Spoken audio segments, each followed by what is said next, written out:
अध्याय 1। Rich dad poor dad. मेरे दो डैडी थे, एक अमीर और दूसरे गरीब। एक बहुत पढ़े लिखे थे और समझदार थे। वे पीएचडी थे और उन्होंने अपने 4 साल की अंडर ग्रेजुएट कार्य को 2 साल से भी कम समय में कर लिया था। इसके बाद वे आगे पढ़ने के लिए Stanford university, university of Chicago, north western university गए और यह सब उन्होंने पूरी तरह से स्कॉलरशिप के सहारे ही किया था। मेरे दूसरे डैडी 8वीं से आगे नहीं पढ़े थे। दोनों ही अपने करियर में सफल थे। दोनों ने जिंदगी भर कड़ी मेहनत की थी। दोनों ने ही काफी पैसा कमाया था, परंतु उनमें से एक पूरी जिंदगी पैसे के लिए परेशान होता रहा। दूसरा हवाई के सबसे अमीर व्यक्तियों में से एक बन गया। एक के मरने पर उसके परिवार, चर्च और जरूरतमंदों को करोड़ों डॉलर की दौलत मिली। दूसरा अपने पीछे कर्ज छोड़कर मरा। मेरे दोनों डैडी के इरादे पक्के, चमत्कारी और प्रभावशाली थे। दोनों ने मुझे सलाह दी, परंतु उनकी सलाह एक सी नहीं थी। दोनों ही शिक्षा पर बहुत जोर देते थे, परंतु उनके द्वारा सुझाए गए पढ़ाई के विषय अलग अलग थे।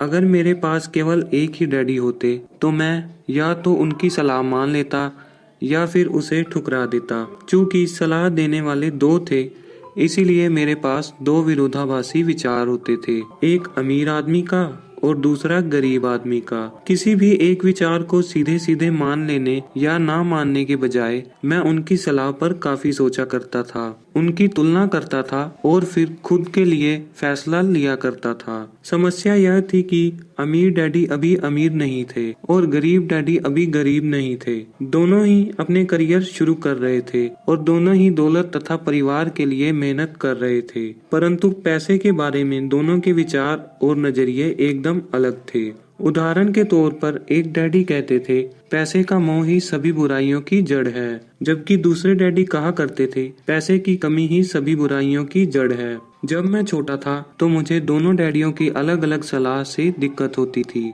एक अच्छा बच्चा होने के नाते मैं दोनों की बातें सुनना चाहता था। परेशानी यह थी कि दोनों एक सी बातें नहीं कहते थे।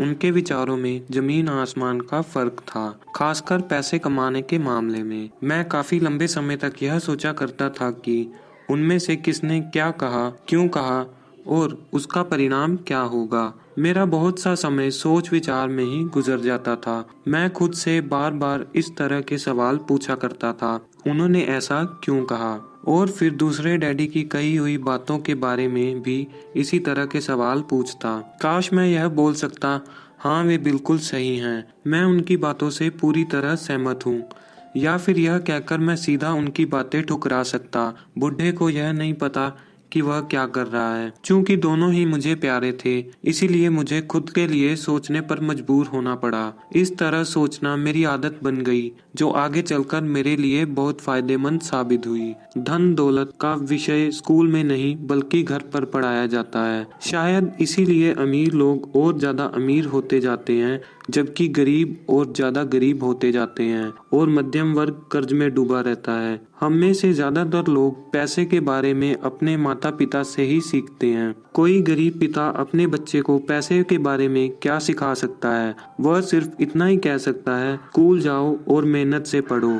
हो सकता है वह बच्चा अच्छे नंबरों से कॉलेज की पढ़ाई पूरी कर ले, फिर भी पैसों के मामले में उसकी मानसिकता और उसके सोचने का ढंग एक गरीब आदमी जैसा ही बना रहेगा। यह सब उसने तब सीखा था जब वह छोटा था। धन का विषय स्कूलों में नहीं पढ़ाया जाता। स्कूलों में शैक्षणिक और व्यावसायिक निपुणताओं पर जोर दिया जाता है, ना कि धन संबंधी निपुणताओं पर। इससे यह साफ हो जाता है कि जिन स्मार्ट बैंकर्स, डॉक्टर्स और अकाउंटेंट्स के स्कूल में अच्छे नंबर आते हैं, वे जिंदगी भर पैसे के लिए संघर्ष क्यों करते हैं। हमारे देश पर जो भारी कर्ज लदा हुआ है, वह काफी हद तक उन बच्चों, शिक्षित राजनेताओं और सरकारी अधिकारियों के कारण है जो आर्थिक नीतियां बनाते हैं। और मजे की बात तो यह है कि वे धन के बारे में बहुत कम जानते हैं। मैं अक्सर नई सदी में आने वाली समस्याओं के बारे में सोचता हूँ। तब क्या होगा जब हमारे पास ऐसे करोड़ों लोग होंगे जिन्हें आर्थिक और चिकित्सक मदद की जरूरत होगी। धन संबंधी मदद के लिए या तो वो अपने परिवार पर या फिर सरकार पर निर्भर होंगे। क्या होगा जब मेडिकेयर और सोशल सिक्योरिटी के पास पैसा खत्म हो जाएगा? किस तरह कोई देश तरक्की कर पाएगा अगर पैसे के बारे में पढ़ाई की जिम्मेवारी माता पिता के ऊपर छोड़ दी जाएगी, जिनमें से ज्यादातर गरीब हैं या गरीब होंगे। चूंकि मेरे पास दो प्रभावशाली डैडी थे, इसीलिए मैंने दोनों से ही सीखा। मुझे दोनों की सलाह पर सोचना पड़ता था। इस तरह से सोचते सोचते मैंने यह भी जान लिया कि किसी व्यक्ति के विचार उसकी जिंदगी पर कितना जबरदस्त प्रभाव डाल सकते हैं। उदाहरण के तौर पर एक डैडी को यह कहने की आदत थी, मैं इसे नहीं खरीद सकता हूँ। दूसरे डैडी इन शब्दों के इस्तेमाल से चिढ़ते थे। वे जोर देकर कहा करते थे कि मुझे इसके बजाय यह कहना चाहिए, मैं इसे कैसे खरीद सकता हूँ। पहला वाक्य नकारात्मक है और दूसरा प्रश्नवाचक। एक में बात खत्म हो जाती है और दूसरे में आप सोचने के लिए मजबूर हो जाते हैं। मेरे जल्द ही अमीर बनने वाले डैडी ने मुझे समझाया कि जब हम कहते हैं मैं इसे नहीं खरीद सकता, तो हमारा दिमाग काम करना बंद कर देता है। इसके बजाय जब हम यह सवाल पूछते हैं मैं इसे कैसे खरीद सकता हूँ, तो हमारा दिमाग काम करने लगता है। उनका यह मतलब नहीं था कि आपका जिस चीज पर दिल आ जाए उसे खरीद लें। वे लगभग दीवानगी की हद तक अपने दिमाग को कसरत करवाना चाहते थे, क्योंकि उनके ख्याल से दिमाग दुनिया का सबसे ताकतवर कंप्यूटर है। मेरा दिमाग हर रोज तेज होता जाता है क्योंकि मैं इसकी कसरत करता रहता हूँ। यह जितना तेज होता जाता है, मैं इसकी मदद से उतना ज्यादा पैसा कमा सकता हूँ। उनका मानना था कि मैं इसे नहीं खरीद सकता कहना दिमागी आलस की पहचान है। हालांकि दोनों ही डैडी अपने काम में कड़ी मेहनत करते थे, परंतु मैंने देखा कि पैसे के मामले में एक डैडी की आदत यह थी कि वे अपने दिमाग को सुला देते थे और दूसरे डैडी अपने दिमाग को लगातार कसरत करवाते रहते थे। इसका दीर्घकालीन परिणाम यह हुआ कि डैडी आर्थिक रूप से बहुत अमीर होते चले गए, जबकि दूसरे डैडी लगातार कमजोर होते गए। इसे इस तरह से समझे कि एक व्यक्ति हर रोज कसरत करने के लिए जिम जाता है, जबकि दूसरा व्यक्ति अपने सोफे पर बैठकर टीवी देखता रहता है। शरीर की सही कसरत से आप तंदुरुस्त हो सकते हैं और दिमाग की सही कसरत से आप ज्यादा अमीर हो सकते हैं। आलस से स्वास्थ्य और धन दोनों का नुकसान होता है। मेरे दोनों डैडियों की विचारधारा में जमीन आसमान का अंतर था। एक डैडी की सोच थी कि अमीरों को ज्यादा टैक्स देना चाहिए ताकि बेचारे गरीबों को ज्यादा फायदा मिल सके, जबकि दूसरे डैडी कहते थे टैक्स उन लोगों को सजा देता है जो उत्पादन करते हैं और उन लोगों को इनाम देता है जो उत्पादन नहीं करते। एक डैडी सिखाते थे मेहनत से पढ़ो ताकि तुम्हें अच्छी कंपनी में नौकरी मिल जाए, जबकि दूसरे डैडी की सीख यह थी मेहनत से पढ़ो ताकि तुम्हें किसी अच्छी कंपनी को खरीदने का मौका मिल जाए। एक डैडी कहते थे मैं इसलिए अमीर नहीं हूँ क्योंकि मुझे बाल बच्चों को पालना पड़ता है। दूसरे डैडी कहते थे मुझे इसलिए अमीर बनना है क्योंकि मुझे बाल बच्चों को पालना है। एक डैडी डिनर के टेबल पर पैसे और बिजनेस के बारे में बात करने के लिए हमेशा प्रोत्साहित करते थे। दूसरे डैडी भोजन के समय पैसे की बात करने में मना करते थे। एक का कहना था जहां पैसे का सवाल हो सुरक्षित कदम उठाओ, खतरा मत उठाओ। दूसरे का कहना था खतरों का सामना करना सीखो। एक का मानना था हमारा घर ही हमारा सबसे बड़ा निवेश और हमारी सबसे बड़ी संपत्ति है। दूसरे का मानना था मेरा घर मेरा दायित्व है और अगर आपका घर आपकी नजर में सबसे बड़ा निवेश है तो आप गलत हैं। दोनों ही डैडी अपने बिल समय पर चुकाते थे, परंतु उनमें से एक सबसे पहले अपने बिल चुकाता था जबकि दूसरा सबसे आखिर में। एक डैडी का यह मानना था कि कंपनी या सरकार को आपका ध्यान रखना चाहिए और आपकी जरूरतों को पूरा करना चाहिए। वे हमेशा तनख्वाह में बढ़ोतरी, रिटायरमेंट योजनाओं, मेडिकल लाभ, बीमारी की छुट्टी, छुट्टियों के दिन और बाकी सुविधाओं के बारे में चिंतित रहते थे। वे अपने दो चाचाओं से बहुत प्रभावित थे जो सेना में चले गए थे और 20 साल के सक्रिय जीवन के बाद उन्होंने अपनी रिटायरमेंट और जीवन भर के आराम का इंतजाम कर लिया था। वे मेडिकल लाभ के विचार को पसंद करते थे और सेना द्वारा अपने रिटायर्ड कर्मचारियों को दी जा रही सुविधाओं की भी तारीफ करते थे। उन्हें विश्वविद्यालय का रिटायरमेंट सिस्टम भी काफी पसंद था। कई बार नौकरी से आजीवन मिल रही सुरक्षा और नौकरी के लाभ नौकरी से ज्यादा महत्वपूर्ण हो जाते हैं। वे अक्सर यह कहते थे, मैंने सरकार के लिए बहुत मेहनत से काम किया है और इसलिए बदले में मुझे ये लाभ मिलने चाहिए। दूसरे डैडी पूरी तरह से आर्थिक स्वावलंबन में विश्वास करते थे। वे सुविधा भोगी मानसिकता के विरोधी थे। वे यह मानते थे कि इस तरह की मानसिकता लोगों को कमजोर और आर्थिक रूप से जरूरतमंद बनाती है। उनका दृढ़ विश्वास था कि आदमी को आर्थिक रूप से सक्षम होना चाहिए। एक डैडी कुछ डॉलर बचाने के लिए परेशान रहे। दूसरे डैडी एक के बाद एक निवेश करते रहे।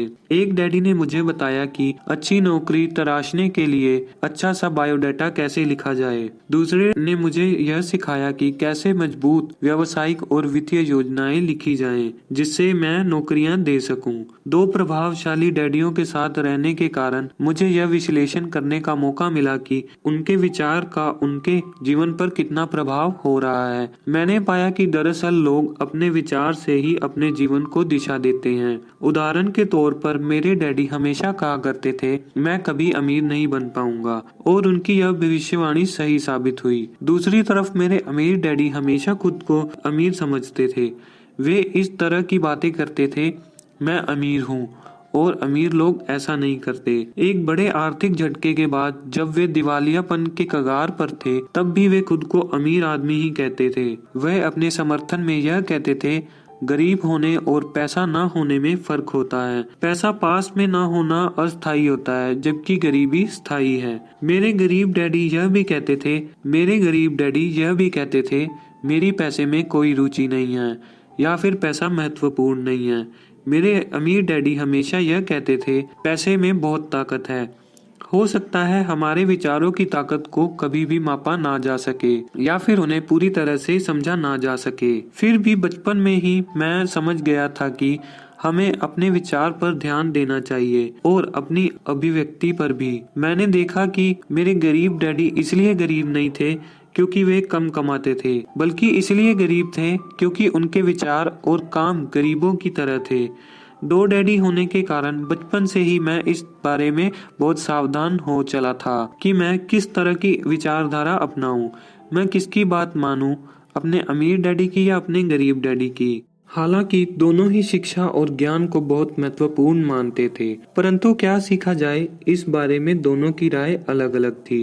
एक चाहते थे कि मैं पढ़ाई में कड़ी मेहनत करूं, डिग्री लूं और पैसे कमाने के लिए अच्छी सी नौकरी ढूंढ लूं। वो चाहते थे कि मैं एक पेशेवर अधिकारी, वकील या अकाउंटेंट बन जाऊं या MBBS कर लूं। दूसरे डैडी मुझे प्रोत्साहित करते थे कि मैं अमीर बनने का रहस्य सीख लूं, यह समझ लूं कि पैसा किस तरह से काम करता है और यह जान लूं कि इससे अपने लिए कैसे काम लिया जाता है। मैं पैसे के लिए काम नहीं करता, इन शब्दों को वे बार बार दोहराया करते थे। पैसा मेरे लिए काम करता है। 9 वर्ष की उम्र में मैंने यह फैसला लिया कि पैसे के बारे में मैं अपने अमीर डैडी की बात सुनूंगा और उनसे सीखूंगा। यह फैसला करने का मतलब था अपने गरीब डैडी की बातों पर ध्यान न देना। हालांकि उनके पास कॉलेज की बहुत सी डिग्रियां थी जो मेरे अमीर डैडी के पास नहीं थी।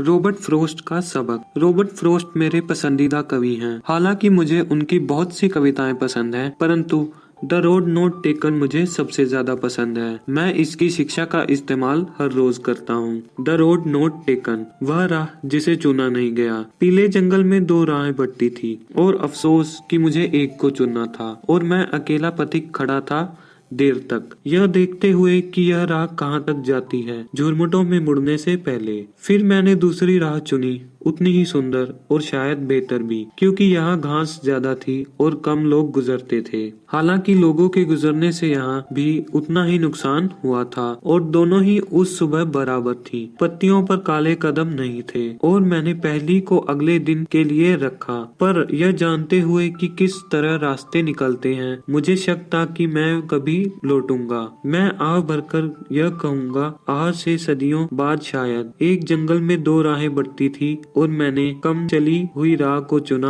और इसी बात से सारा फर्क पड़ा। बहुत समय गुजर चुका है, पर मैं अब भी अक्सर रॉबर्ट फ्रॉस्ट की कविता पर चिंतन करता रहता हूँ। पैसे के बारे में अपने पढ़े लिखे डैडी की सलाह और नजरिए को ना सुनने का मेरा फैसला दुखद था, परंतु यह एक ऐसा फैसला था जिसने मेरी जिंदगी की दिशा तय कर दी थी।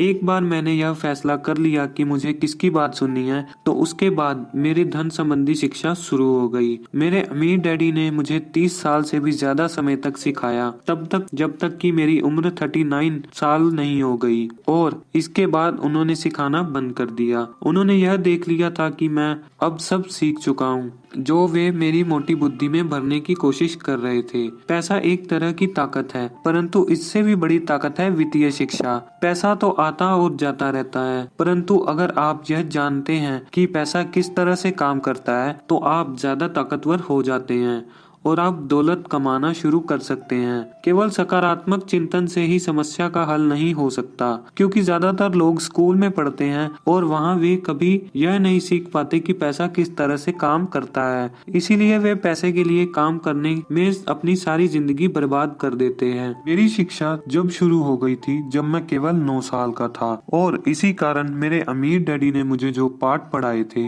वे बहुत आसान थे, और सारी बातों को छोड़कर विचार किया जाए तो उन्होंने मुझे 30 साल तक कुल 6 महत्वपूर्ण पाठ पढ़ाए। यह पुस्तक उन्हीं 6 पाठों के बारे में है, और इन्हें भी उतना ही आसान बनाने की कोशिश की गई है जितना कि मेरे अमीर डैडी ने इन्हें मेरे लिए आसान बनाया था। यह पाठ आपके लिए जवाब की तरह नहीं लिखे गए हैं, बल्कि मार्गदर्शक की तरह लिखे गए हैं। ऐसे मार्गदर्शक जो ज्यादा अमीर बनने में आपकी और आपके बच्चों की मदद करेंगे, चाहे बदलती हुई अनिश्चित दुनिया में कुछ भी होता रहे। अध्याय 2 सबक 1 अमीर लोग पैसे के लिए काम नहीं करते। डैडी, क्या आप मुझे बता सकते हैं कि अमीर कैसे बना जाए? यह सुनते ही मेरे डैडी ने अपना शाम का अखबार नीचे रख दिया। बेटे, तुम अमीर क्यों बनना चाहते हो? क्योंकि आज जिम्मी की मम्मी अपनी नई कैडिलक कार में आई और वे लोग पिकनिक पर अपने समुद्र तट वाले घर पर जा रहे थे। जिम्मी अपने साथ अपने 3 दोस्तों को ले गया, परंतु माइक और मुझे नहीं ले गया। उसने हमसे यह कहा कि वह हमें इसलिए नहीं ले जाएगा क्योंकि हम लोग गरीब बच्चे थे। उसने ऐसा कहा। डैडी ने अविश्वास से पूछा। हाँ, बिल्कुल ऐसा, मैंने दर्द भरी आवाज में कहा। डैडी ने अपना सिर हिलाया, नाक तक चश्मे को चढ़ाया और फिर अखबार पढ़ने लगे। मैं उनके जवाब का इंतजार करता रहा। यह 1956 की बात है। तब मैं 9 साल का था। किस्मत की बात थी कि मैं उसी पब्लिक स्कूल में जाता था जिसमें अमीर लोगों के बच्चे पढ़ते थे। हम शुगर प्लांटेशन के कस्बे में रहते थे। प्लांटेशन के मैनेजर और कस्बे के बाकी अमीर लोग जैसे डॉक्टर, बिजनेसमैन और बैंकर अपने बच्चों को पहली क्लास से 6ठी क्लास तक इसी स्कूल में भेजते थे। 6ठी क्लास के बाद बच्चों को प्राइवेट स्कूलों में भेजा जाता था। अगर मेरा परिवार सड़क के दूसरे छोर पर रह रहा होता तो मुझे भी अलग तरह के स्कूल में भेजा जाता जहां मेरे जैसे परिवारों के बच्चे पढ़ते थे। 6ठी क्लास के बाद इन बच्चों की तरह मैंने भी पब्लिक इंटरमीडिएट और हाई स्कूल किया होता, क्योंकि उनकी ही तरह मेरे लिए भी प्राइवेट स्कूल में जाना संभव नहीं था। मेरे डैडी ने आखिर अखबार को रख दिया। मुझे पता था कि वे क्या सोच रहे थे। उन्होंने धीमे से शुरुआत की। अगर तुम अमीर बनना चाहते हो तो तुम्हें पैसे बनाना सीखना चाहिए। मैंने पूछा, मैं पैसे बनाना किस तरह सीख सकता हूँ? अपने दिमाग के इस्तेमाल से, उन्होंने मुस्कुराते हुए कहा, जिसका असली मतलब यह था, बस मैं तुम्हें इतना ही बता सकता हूँ, या मैं इसका जवाब नहीं जानता, इसलिए मुझे तंग मत करो। एक साझेदारी हुई। अगली सुबह मैंने अपने सबसे अच्छे दोस्त माइक को अपने डैडी की बातें बताई। जहाँ तक मुझे याद है, उस स्कूल में मैं और माइक ही 2 गरीब बच्चे थे। माइक भी मेरी ही तरह था, क्योंकि वह भी किस्मत की वजह से उसी स्कूल में था। ऐसा लगता था जैसे किसी ने कस्बे में स्कूलों की सरहदें तय कर दी थी, और इसी कारण हम लोग अमीर बच्चों के स्कूल में पढ़ रहे थे। सच कहा जाए तो हम लोग गरीब नहीं थे, परंतु हमें ऐसा लगता था, क्योंकि बाकी सभी बच्चों के पास नए बेसबॉल ग्लव्स, नई साइकिलें और हर चीज नहीं होती थी। मम्मी और डैडी ने हमें जरूरत की सभी चीजें दी थी, जैसे खाना, घर, कपड़े, लेकिन इससे ज्यादा कुछ नहीं। मेरे डैडी कहा करते थे, अगर तुम्हें कोई चीज चाहिए तो उसके लिए काम करो। हमें बहुत सी चीजें चाहिए थी, लेकिन 9 साल के बच्चे के करने के लिए ज्यादा काम मौजूद नहीं थे। माइक ने पूछा, तो पैसा कमाने के लिए हमें क्या करना चाहिए? मैं नहीं जानता था, मैंने कहा। लेकिन क्या तुम इस काम में मेरे पार्टनर बनना चाहते हो? वह राजी हो गया और उस शनिवार की सुबह माइक मेरा पहला बिजनेस पार्टनर बन गया। हम दोनों पूरी सुबह यही सोचते रहे कि पैसे किस तरह कमाया जाए। कभी कभार हम उन बेफिक्र बच्चों के बारे में बातें करते रहे जो जिमी के समुद्र तट वाले घर पर मजे कर रहे होंगे। इससे थोड़ी चोट पहुंचती थी, परंतु वह चोट अच्छी थी क्योंकि इसने हमें यह सोचने के लिए प्रेरित किया कि पैसा कैसे कमाया जाए। आखिरकार उस दोपहर को हमारे दिमाग में बिजली कौंध गई। यह एक ऐसा विचार था जो माइक ने किसी विज्ञान की किताब में पढ़ा था। रोमांचित होकर हमने अपने हाथ मिलाए और पार्टनरशिप के पास अब एक बिजनेस था। अगले कुछ हफ्तों तक मैं और माइक आसपास के इलाके में दौड़ भाग करते रहे। हम दरवाजों पर दस्तकें देते थे और पड़ोसियों से कहते थे कि वे अपने इस्तेमाल किए हुए टूथपेस्ट ट्यूब हमारे लिए रख ले। हैरत से हमें देखते हुए ज्यादातर लोगों ने मुस्कुराकर हमारी बात मान ली। कुछ ने हमसे पूछा कि हमें टूथपेस्ट ट्यूब क्यों चाहिए। इसके जवाब में हमने कहा, हम आपको यह नहीं बता सकते, यह एक बिजनेस सीक्रेट है। सप्ताह गुजरते गए और मेरी माँ बहुत दुखी हो गई। अपने कच्चे माल को इकट्ठा करने के लिए हमने जो जगह चुनी थी वह उनकी वॉशिंग मशीन के ठीक पास थी, एक भूरे कार्डबोर्ड के डिब्बे में जिसमें कभी केचप की बोतलें रखी रहती थी। हमारे इस्तेमाल किए हुए टूथपेस्ट ट्यूब की संख्या बढ़ने लगी। आखिर एक दिन माँ के सब्र का बांध टूट गया। पड़ोसियों के मुड़े तुड़े और इस्तेमाल किए हुए टूथपेस्ट ट्यूब को देखते देखते वह ऊब गई थी। उन्होंने पूछा, तुम लोग क्या कर रहे हो? और मैं यह नहीं सुनना चाहती कि यह एक बिजनेस सीक्रेट है।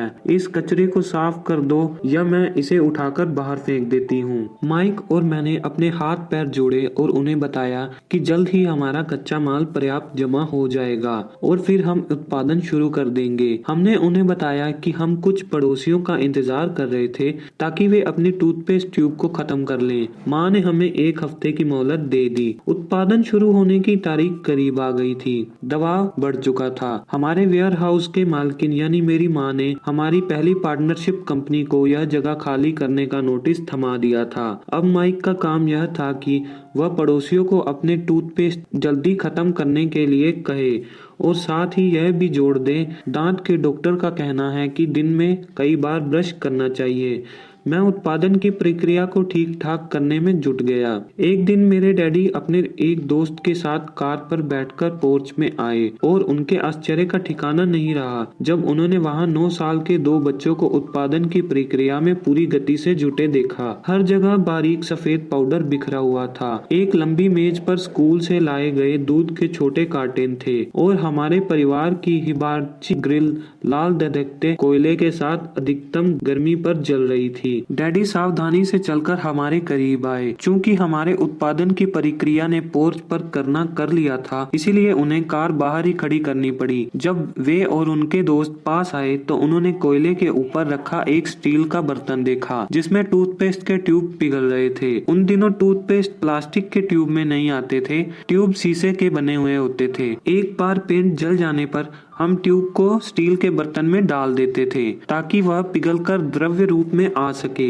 इस पिघले हुए शीशे को हम छोटे छेद वाले दूध के कार्टन में डाल रहे थे। दूध के इन कार्टन में प्लास्टर ऑफ पेरिस भरा था। हर तरफ फैला सफेद पाउडर प्लास्टर ऑफ पेरिस ही था जिसमें हमने पानी मिलाया था। जल्दबाजी में मैंने उनके बैग को गिरा दिया और पूरी जमीन ऐसे लग रही थी जैसे वहां अभी बर्फ का तूफान आया हो। दूध के कार्टन बाहरी बक्से थे जिनके भीतर प्लास्टर ऑफ पेरिस के सांचे थे। मेरे डैडी और उनके दोस्त हमें देखते रहे और हम पिघले हुए शीशे को प्लास्टर ऑफ पेरिस के क्यूब के ऊपर से छोटे छेद में डालते रहे। संभल कर मेरे डैडी ने कहा। मैंने बिना सिर उठाए हामी भर दी। आखिरकार जब शीशे को डालने का काम खत्म हो गया तो मैंने स्टील के बर्तन को नीचे रख दिया और फिर अपने डैडी की तरफ देखकर मुस्कुराया। उन्होंने हल्की मुस्कान के साथ पूछा, तुम लोग क्या कर रहे हो? हम वही कर रहे हैं जो आपने बताया था, हम अमीर बनने जा रहे हैं, मैंने कहा। हाँ, माइक ने सिर को हिलाते हुए और मुस्कुराते हुए कहा, हम दोनों पार्टनर्स हैं। डैडी ने पूछा, और इन प्लास्टर के सांचों में क्या है? देखिए, मैंने कहा, इसमें एक बहुत ही अच्छी चीज है। छोटे हथौड़े से मैंने सील को ठोका जिससे बाहरी खोल टूट गया। सावधानी से मैंने ऊपर के आधे प्लास्टर को हटाया और जस्ते का एक सिक्का बाहर आ गया।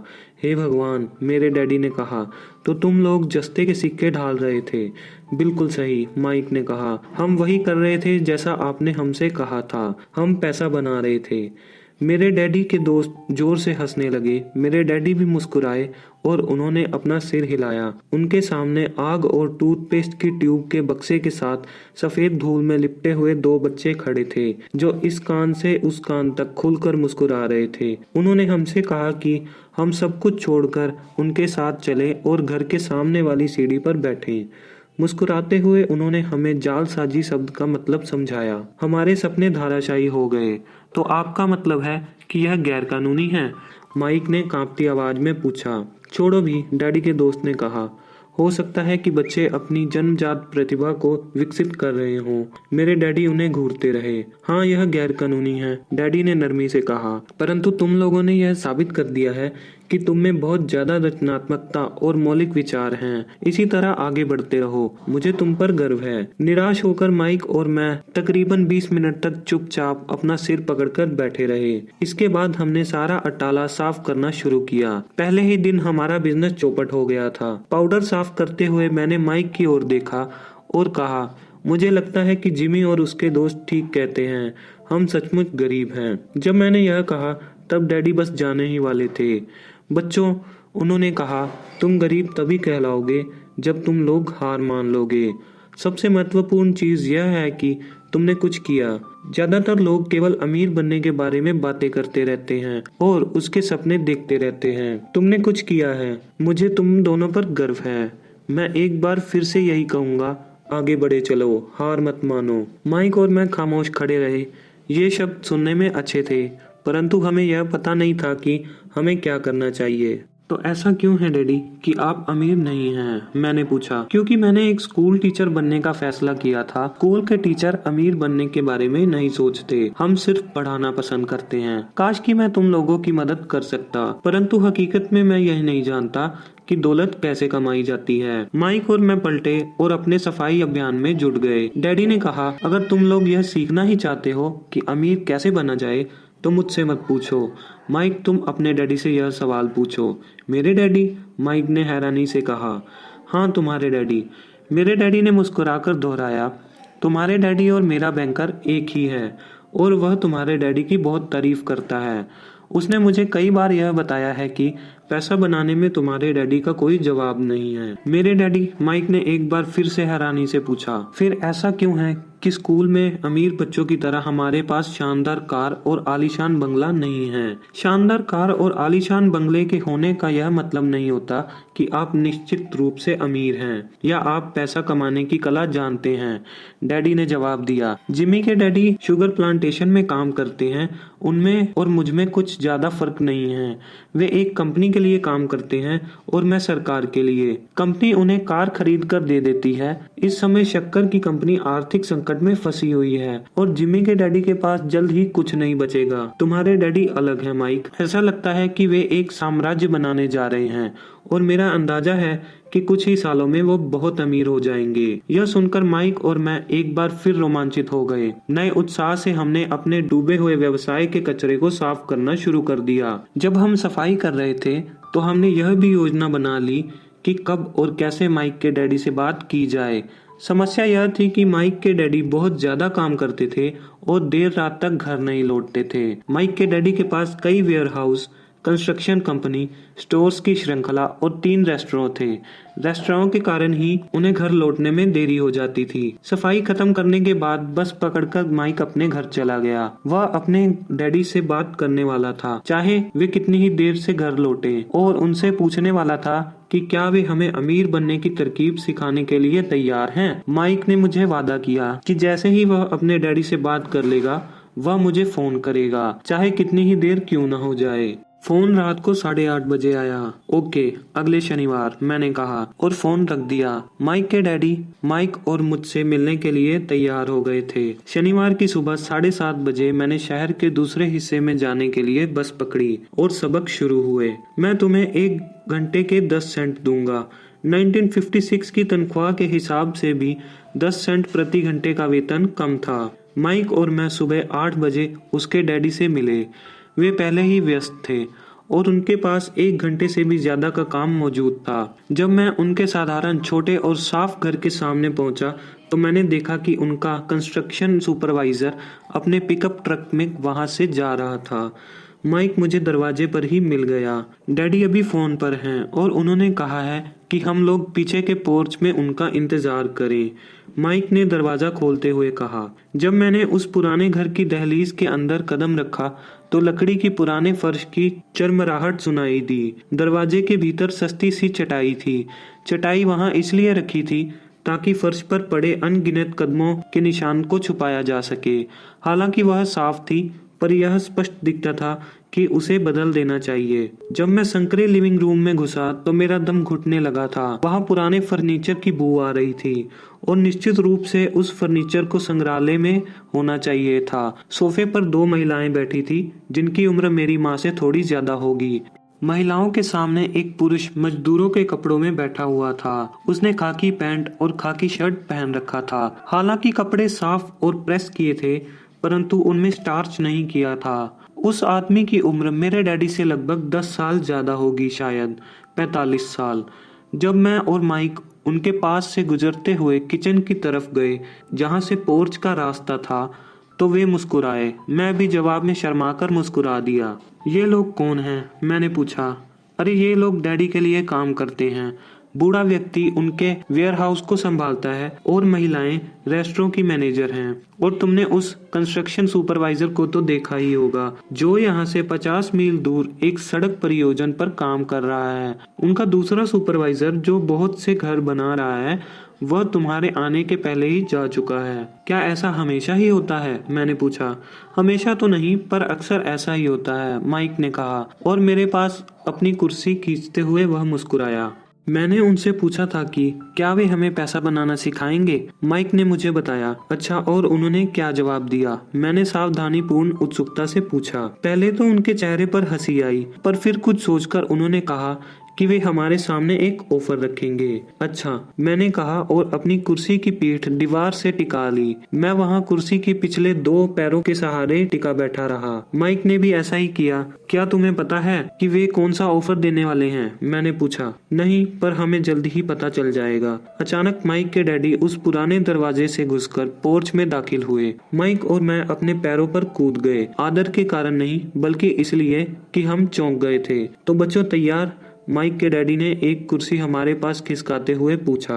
हमने अपने सिर हिलाए और अपनी कुर्सियों को दीवार के पास से खींचकर उनके सामने रख लिया। वे एक विशाल शरीर के मालिक थे, लगभग 6 फीट ऊंचे और 200 पाउंड वजनी। मेरे डैडी उनसे ऊंचे थे, लगभग इसी वजन के, और माइक के डैडी से 5 साल बड़े। वे लगभग एक जैसे ही थे, हालांकि दोनों एक ही प्रजाति के नहीं थे। हो सकता है कि उनकी ऊर्जा एक सी हो। माइक का कहना है कि तुम पैसा कमाना सीखना चाहते हो। क्या यह सही है रॉबर्ट? मैंने तत्काल सहमति में अपना सिर हिलाया। हालांकि मुझे थोड़ा सा डर भी लग रहा था। उनके शब्दों और मुस्कुराहट के पीछे बहुत ताकत थी। अच्छा, यह रहा मेरा ऑफर। मैं तुम्हें सिखाऊंगा, लेकिन मैं ऐसा क्लासरूम की शैली में नहीं करूंगा। अगर तुम मेरे लिए काम करोगे तो उसके बदले में मैं तुम्हें सिखाऊंगा। तुम मेरे लिए काम नहीं करोगे तो मैं तुम्हें नहीं सिखाऊंगा। अगर तुम काम करते हो तो मैं तुम्हें ज्यादा तेजी से सिखा सकता हूँ, और अगर तुम सिर्फ बैठकर मेरी बातें सुनना चाहते हो जैसा कि तुम स्कूल में करते हो तो इससे मेरा समय बर्बाद होगा। यह मेरा ऑफर है। इसे या तो मान लो या फिर वापस लौट जाओ। क्या मैं आपसे एक सवाल कर सकता हूँ? मैंने पूछा। नहीं, इसे या तो मान लो या फिर वापस लौट जाओ। मेरे पास बर्बाद करने के लिए फालतू समय नहीं है। अभी ढेर सारा काम पड़ा हुआ है। अगर तुम्हें तत्काल फैसला करने की क्षमता नहीं है तो तुम कभी पैसा कमाना नहीं सीख पाओगे।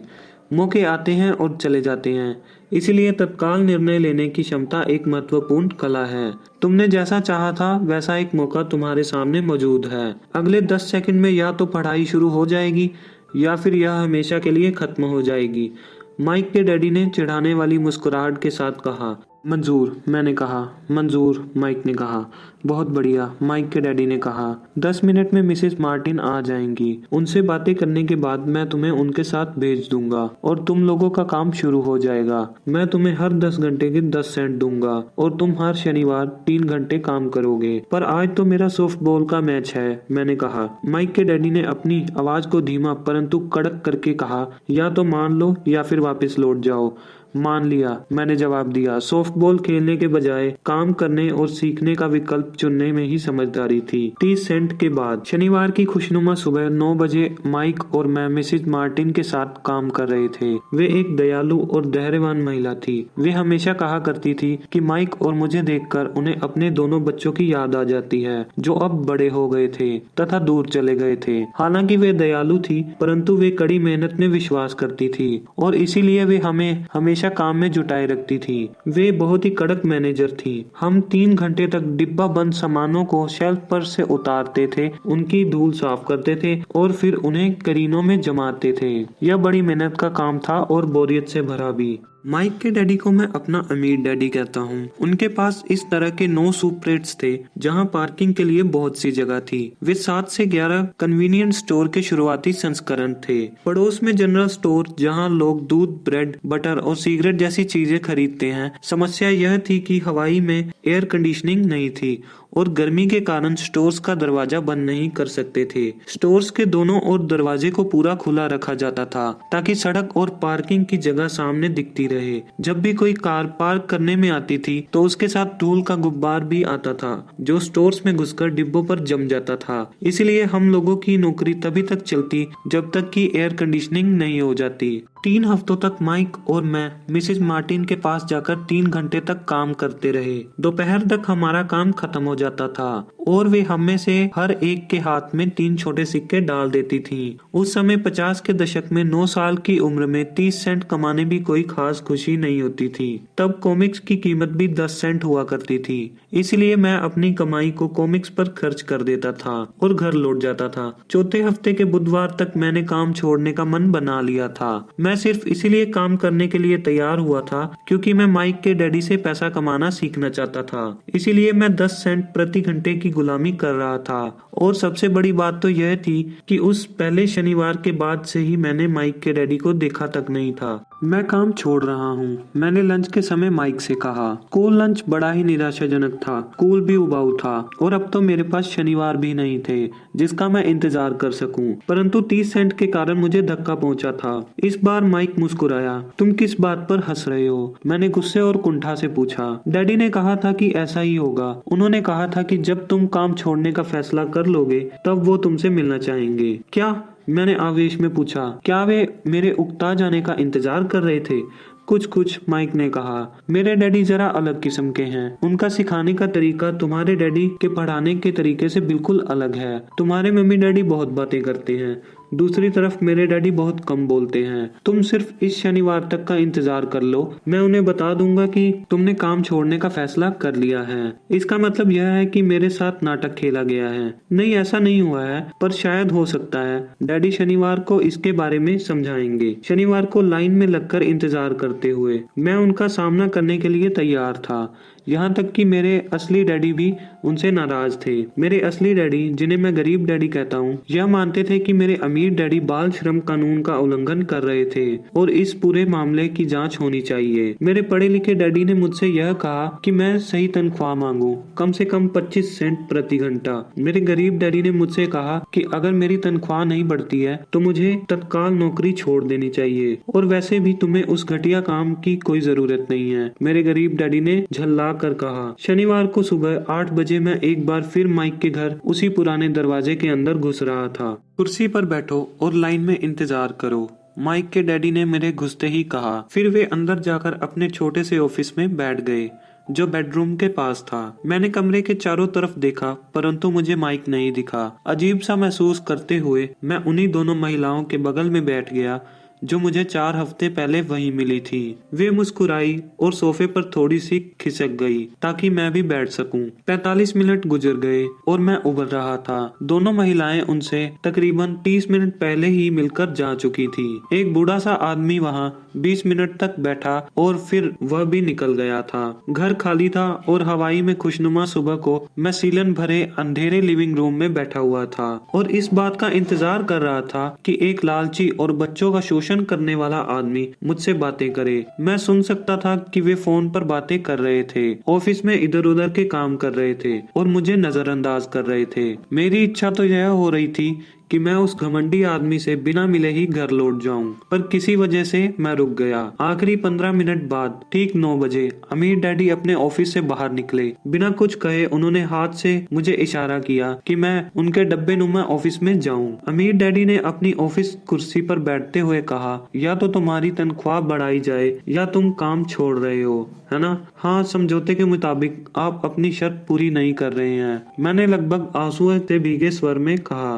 9 साल के बच्चे के लिए एक वयस्क का सामना करना बहुत ज्यादा डरावना था। आपने कहा था कि अगर मैं आपके लिए काम करूंगा तो आप मुझे पैसा कमाना सिखाएंगे। अपनी तरफ से मैंने आपके लिए काम किया है, मैंने कड़ी मेहनत की है। इस काम के लिए मैंने अपने बेसबॉल गेम की भी कुर्बानी दी है और अब आप अपने वादे से मुकर रहे हैं। आपने मुझे कुछ भी नहीं सिखाया। आप धोखेबाज हैं, जैसा शहर के सभी लोग कहते हैं। आप लालची हैं, आप केवल पैसा कमाना चाहते हैं और अपने कर्मचारियों का बिल्कुल ध्यान नहीं रखते हैं। आपने मुझे इतनी देर तक बाहर बिठाए रखा और मेरी जरा भी इज्जत नहीं की। मैं एक छोटा सा बच्चा हूँ और आपको मेरे साथ इससे बेहतर बर्ताव करना चाहिए था। अमीर डैडी अपनी कुर्सी पर पीछे झुक गए। अपने हाथों को ठुड्डी तक लाकर उन्होंने मुझे घूरा। ऐसा लग रहा था जैसे वे मेरा विश्लेषण कर रहे थे। बुरा नहीं है, उन्होंने कहा। 1 महीने से भी कम समय में तुम वही भाषा बोल रहे हो जो मेरे ज्यादातर कर्मचारी बोलते हैं। क्या?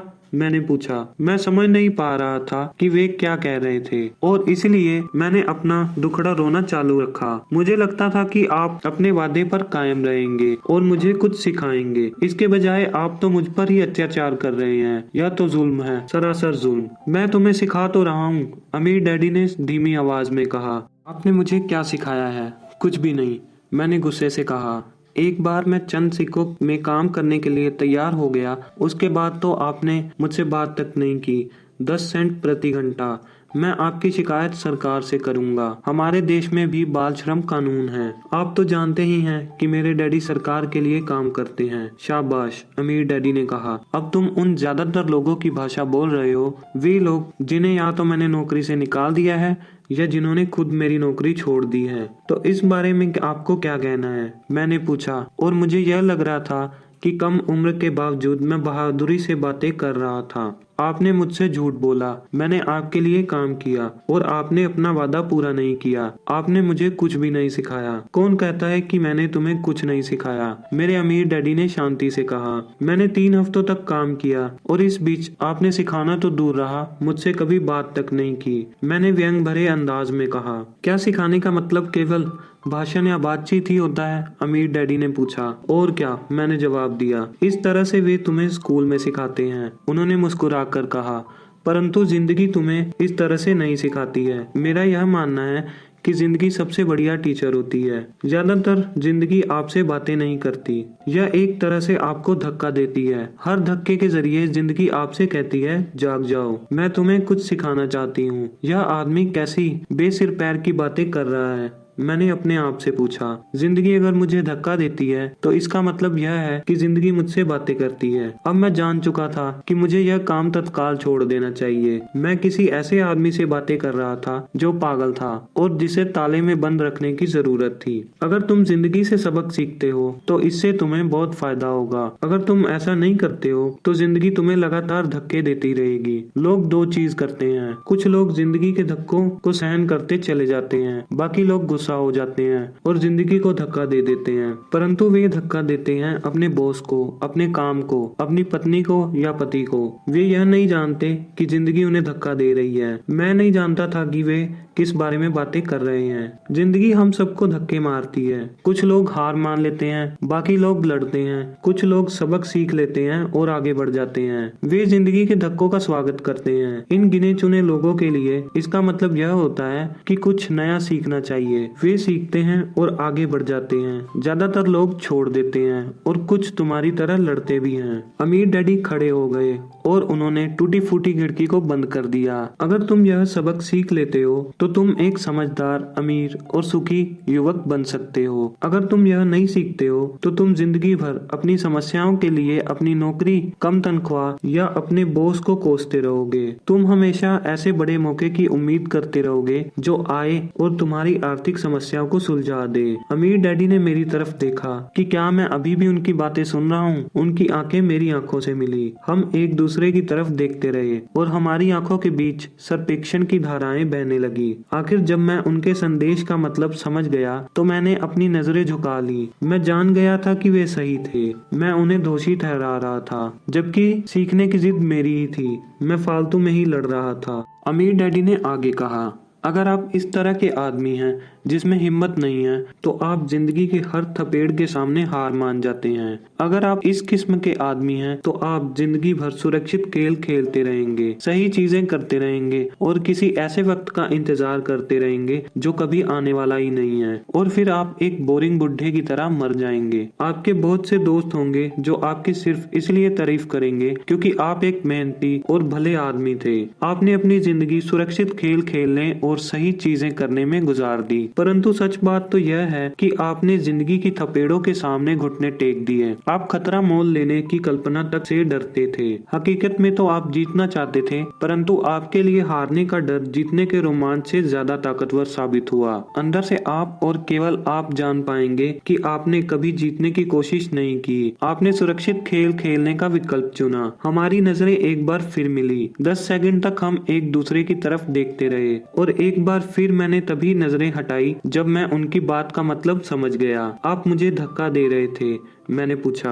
कुछ लोग ऐसा कह सकते हैं। अमीर डैडी मुस्कुराए। मैं तो यही कहूँगा कि मैं तुम्हें जिंदगी का स्वाद चखा रहा था। कैसा स्वाद? मैंने पूछा। मैं अब भी गुस्सा था, परंतु अब मेरी जिज्ञासा भी बढ़ गई थी। अब मैं सीखने के लिए भी तैयार था। तुम दोनों ऐसे पहले लोग हो जिन्होंने मुझे पैसे बनाने की कला सीखने का आग्रह किया। मेरे पास 150 से ज्यादा कर्मचारी हैं, पर उनमें से एक ने भी मुझे पैसा कमाने की कला सीखने के बारे में कभी नहीं पूछा। वे मुझसे नौकरी मांगते हैं, तनख्वाह मांगते हैं, परंतु पैसा बनाने की कला नहीं सीखना चाहते। तो ज्यादातर लोग इसी तरह अपनी जिंदगी के सबसे बेहतरीन साल पैसे के लिए काम करने में बर्बाद कर देंगे और आखिर तक यह कभी नहीं समझ पाएंगे कि दरअसल वे किसके लिए काम कर रहे हैं। मैं पूरा ध्यान लगाकर उनकी बातें सुनता रहा। तो जब माइक ने मुझसे कहा कि तुम पैसा कमाने की कला सीखना चाहते हो, तो मैंने एक ऐसा कोर्स तैयार किया जो असली जिंदगी के करीब था। मैं बोलते बोलते थक जाता, परंतु तुम कभी मेरी बात का मतलब नहीं समझ पाते। इसीलिए मैंने यह फैसला किया कि तुम्हें जिंदगी की थपेड़ों का स्वाद चखा दिया जाए, ताकि तुम मेरी बात सुन भी सको और समझ भी सको। इसी कारण मैंने तुम्हें 1 घंटे के 10 सेंट दिए थे। तो 10 सेंट प्रति घंटा काम करने के बाद मैंने क्या सबक सीखा? मैंने पूछा। यही कि आप घटिया हैं और अपने कर्मचारियों का शोषण करते हैं। अमीर डैडी अपनी कुर्सी पर पीछे की तरफ झुकते हुए जोर से हंसने लगे। जब उनकी हंसी बंद हुई तो उन्होंने कहा, अच्छा होगा अगर तुम अपना सोचने का नजरिया बदल लो। मुझे समस्या मत मानो, मुझे दोष देना छोड़ दो। अगर तुम सोचते हो कि तुम्हारी समस्या मैं हूँ तो तुम्हें मुझे बदलना होगा। इसके बजाय अगर तुम्हें यह लगता है कि तुम्हारी समस्या तुम खुद हो तो तुम खुद को बदल सकते हो, सीख सकते हो और ज्यादा समझदार बन सकते हो। ज्यादातर लोग चाहते हैं कि दुनिया का हर आदमी बदल जाए, बस हम खुद ही नहीं बदलें। मैं तुम्हें यह बता दूं कि किसी दूसरे को बदलने से ज्यादा आसान है कि हम खुद को बदल लें। मैं आपकी बात ठीक से समझ नहीं पाया, मैंने कहा। अपनी समस्याओं के लिए मुझे दोष देना छोड़ दो, अमीर डैडी ने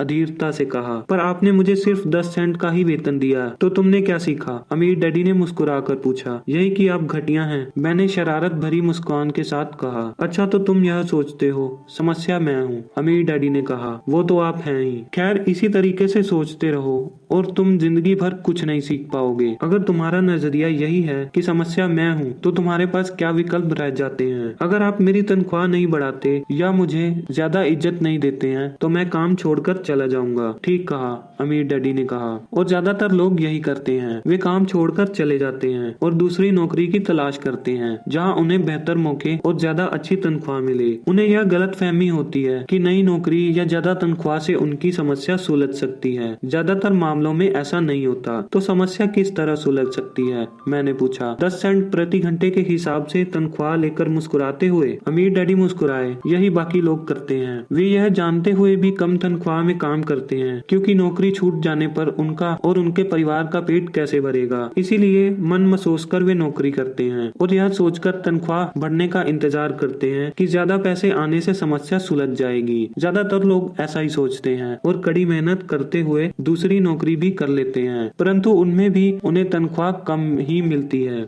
मैं फर्श को घूरता रहा। अब मैं अपने अमीर डैडी के सबक को समझने लगा था। मुझे यह एहसास हो गया था कि यह जिंदगी का स्वाद है। आखिरकार मैंने ऊपर की ओर देखा और अपना सवाल दोहराया, तो फिर यह समस्या किस तरह सुलझेगी। इस सवाल के जवाब में अमीर डैडी ने मुझे एक बेशकीमती नजरिया दिया जो उन्हें अपने कर्मचारियों और मेरे गरीब डैडी से अलग करता था और जिसकी बदौलत वे हवाई के सबसे अमीर आदमी बनने वाले थे, जबकि मेरे पढ़े लिखे गरीब डैडी जिंदगी भर पैसे की तंगी से जूझने वाले थे। यह एक अद्भुत नजरिया था जिसने मेरी जिंदगी का नक्शा ही बदल दिया था। अमीर डैडी ने मुझे बार बार यह नजरिया याद दिलाया जिसे मैं पहला सबक कहूंगा। गरीब और मध्यम वर्गीय लोग पैसे के लिए काम करते हैं, अमीरों के लिए पैसा काम करता है। मेरे गरीब डैडी ने जो शिक्षा मुझे दी थी, शनिवार की उस खुशनुमा सुबह मैं उसे बिल्कुल अलग नजरिए से सीख रहा था। 9 साल की उम्र में मैं यह समझ गया था कि दोनों ही डैडी चाहते थे कि मैं सीखूं। दोनों ही डैडी मुझे पढ़ने के लिए प्रेरित करते थे।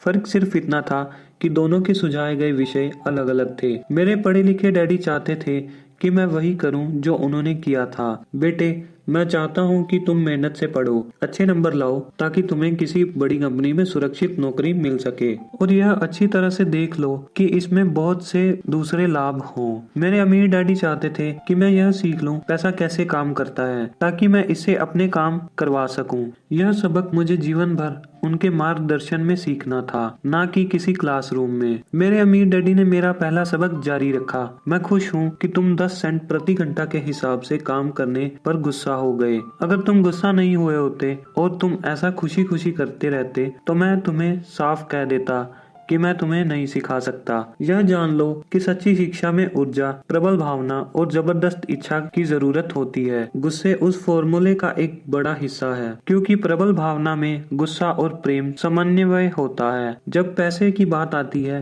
तो ज्यादातर लोग सुरक्षित रास्ता खोजते हैं, इसीलिए प्रबल भावना उन्हें राह नहीं दिखा पाती। उन्हें राह दिखाता है उनका डर। तो क्या इसलिए वे कम तनख्वाह पर काम करने के लिए राजी हो जाते हैं, मैंने पूछा। हाँ, अमीर डैडी ने कहा। कुछ लोग कहते हैं कि मैं लोगों का शोषण करता हूँ क्योंकि मैं उन्हें उतनी तनख्वाह नहीं देता जितनी उन्हें प्लांटेशन या सरकार की तरफ से मिलती है। मैं यही कहना चाहता हूँ कि लोग खुद का शोषण करते हैं, डरते वे हैं, मैं नहीं। पर क्या आपको नहीं लगता कि आपको उन्हें ज्यादा तनख्वाह देनी चाहिए, मैंने पूछा। मुझे ज्यादा देने की जरूरत ही नहीं है और इसके अलावा ज्यादा पैसे मिलने से उनकी समस्या नहीं सुलझेगी। अपने डैडी को ही देख लो, वे बहुत सा पैसा कमाते हैं और फिर भी वे अपने बिलों का भुगतान नहीं कर पाते। दुनिया में ऐसे बहुत से लोग हैं जिन्हें अगर ज्यादा पैसा मिल जाए तो वे ज्यादा कर्ज में डूब जाएंगे। तो इसी कारण आपने मुझे 10 सेंट प्रति घंटे की तनख्वाह दी, मैंने मुस्कुराते हुए कहा। यह सबक का हिस्सा था। बिल्कुल सही, अमीर डैडी ने मुस्कुराकर कहा। देखो, तुम्हारे डैडी स्कूल गए और उन्होंने बहुत बढ़िया शिक्षा इसीलिए हासिल की ताकि उन्हें अच्छी तनख्वाह वाली नौकरी मिल जाए, जो उन्हें मिल गई। परंतु उनके पास आज भी पैसे की तंगी है। ऐसा इसलिए है क्योंकि उन्होंने स्कूल में पैसे के बारे में कुछ भी नहीं सीखा और सबसे बड़ी बात तो यह है कि वे पैसे के लिए काम करने में भरोसा करते हैं। और आप नहीं करते, मैंने पूछा। नहीं, सच पूछा जाए तो नहीं, अमीर डैडी ने कहा। अगर तुम पैसे के लिए काम करना सीखना चाहते हो तो स्कूल में ही रहो। यह सीखने के लिए उससे बढ़िया जगह कोई नहीं है। परंतु अगर तुम यह सीखना चाहते हो कि पैसा तुम्हारे लिए किस तरह से काम करे तो यह मैं तुम्हें सिखा सकता हूँ, परंतु तभी जब तुम यह सीखना चाहो। क्या हर कोई यह नहीं सीखना चाहता, मैंने पूछा। नहीं, अमीर डैडी ने कहा, सिर्फ इसलिए क्योंकि पैसे के लिए काम करना ज्यादा आसान है, खासकर तब जब पैसे के बारे में आपकी मूल भावना डर हो। मैं समझ नहीं पाया। मैंने त्योड़ियां चढ़ाकर कहा, उसकी चिंता फिलहाल मत करो। अभी इतना ही समझ लो कि डर के कारण ही ज्यादातर लोग अपनी नौकरी कर रहे हैं। अपने बिलों का भुगतान ना कर पाने का डर, नौकरी से निकाल दिया जाएगा इस बात का डर, पर्याप्त पैसा ना होने का डर, एक बार फिर से शुरू करने का डर, यह किसी व्यवसाय को सीखने और पैसों के लिए काम करने की कीमत है। ज्यादातर लोग पैसे के गुलाम बन जाते हैं और फिर वे अपने बॉस पर भड़ास निकालते हैं। तो आपकी नजर में पैसे से अपने लिए काम करवाना एक बिल्कुल अलग विषय है? मैंने पूछा। बिल्कुल, अमीर डैडी ने जवाब दिया, बिल्कुल। शनिवार की उस खुशनुमा सुबह हवाई में हम लोग चुपचाप बैठे रहे। मेरे दोस्त उस समय लिटिल लीग बेसबॉल गेम शुरू कर ही रहे होंगे, पर किसी वजह से मैं खुश था कि मैंने 10 सेंट प्रति घंटे के हिसाब से काम करने का फैसला किया था। मुझे लगा कि मैं कुछ ऐसा सीखने जा रहा था जो मेरे दोस्त स्कूल में कभी नहीं सीख पाएंगे। सीखने के लिए तैयार? अमीर डैडी ने पूछा। बिल्कुल, मैंने दांत निकाल कर कहा। मैंने अपना वादा निभाया है। मैंने तुम्हें दूर बैठकर भी सिखाया है, अमीर डैडी ने कहा। 9 साल की उम्र में तुम्हें इस बात का पता चल चुका है कि पैसे के लिए काम करना कैसा होता है। अपने पिछले महीने को 50 सालों से गुना कर लो और तुम्हें इस बात का अंदाजा हो जाएगा कि ज्यादातर लोग अपनी जिंदगी किस तरह गुजारते हैं। मैं समझ नहीं पाया। मैंने कहा, जब तुम मुझसे मिलने के लिए लाइन में इंतजार कर रहे थे तो तुम्हें कैसा लग रहा था? एक बार नौकरी के लिए और दूसरी बार तनख्वाह बढ़ाने के लिए। भयानक, मैंने कहा। अगर तुम पैसे के लिए काम करने का विकल्प चुनते हो तो ज्यादातर लोगों के लिए जिंदगी का मतलब यही होता है, अमीर डैडी ने कहा।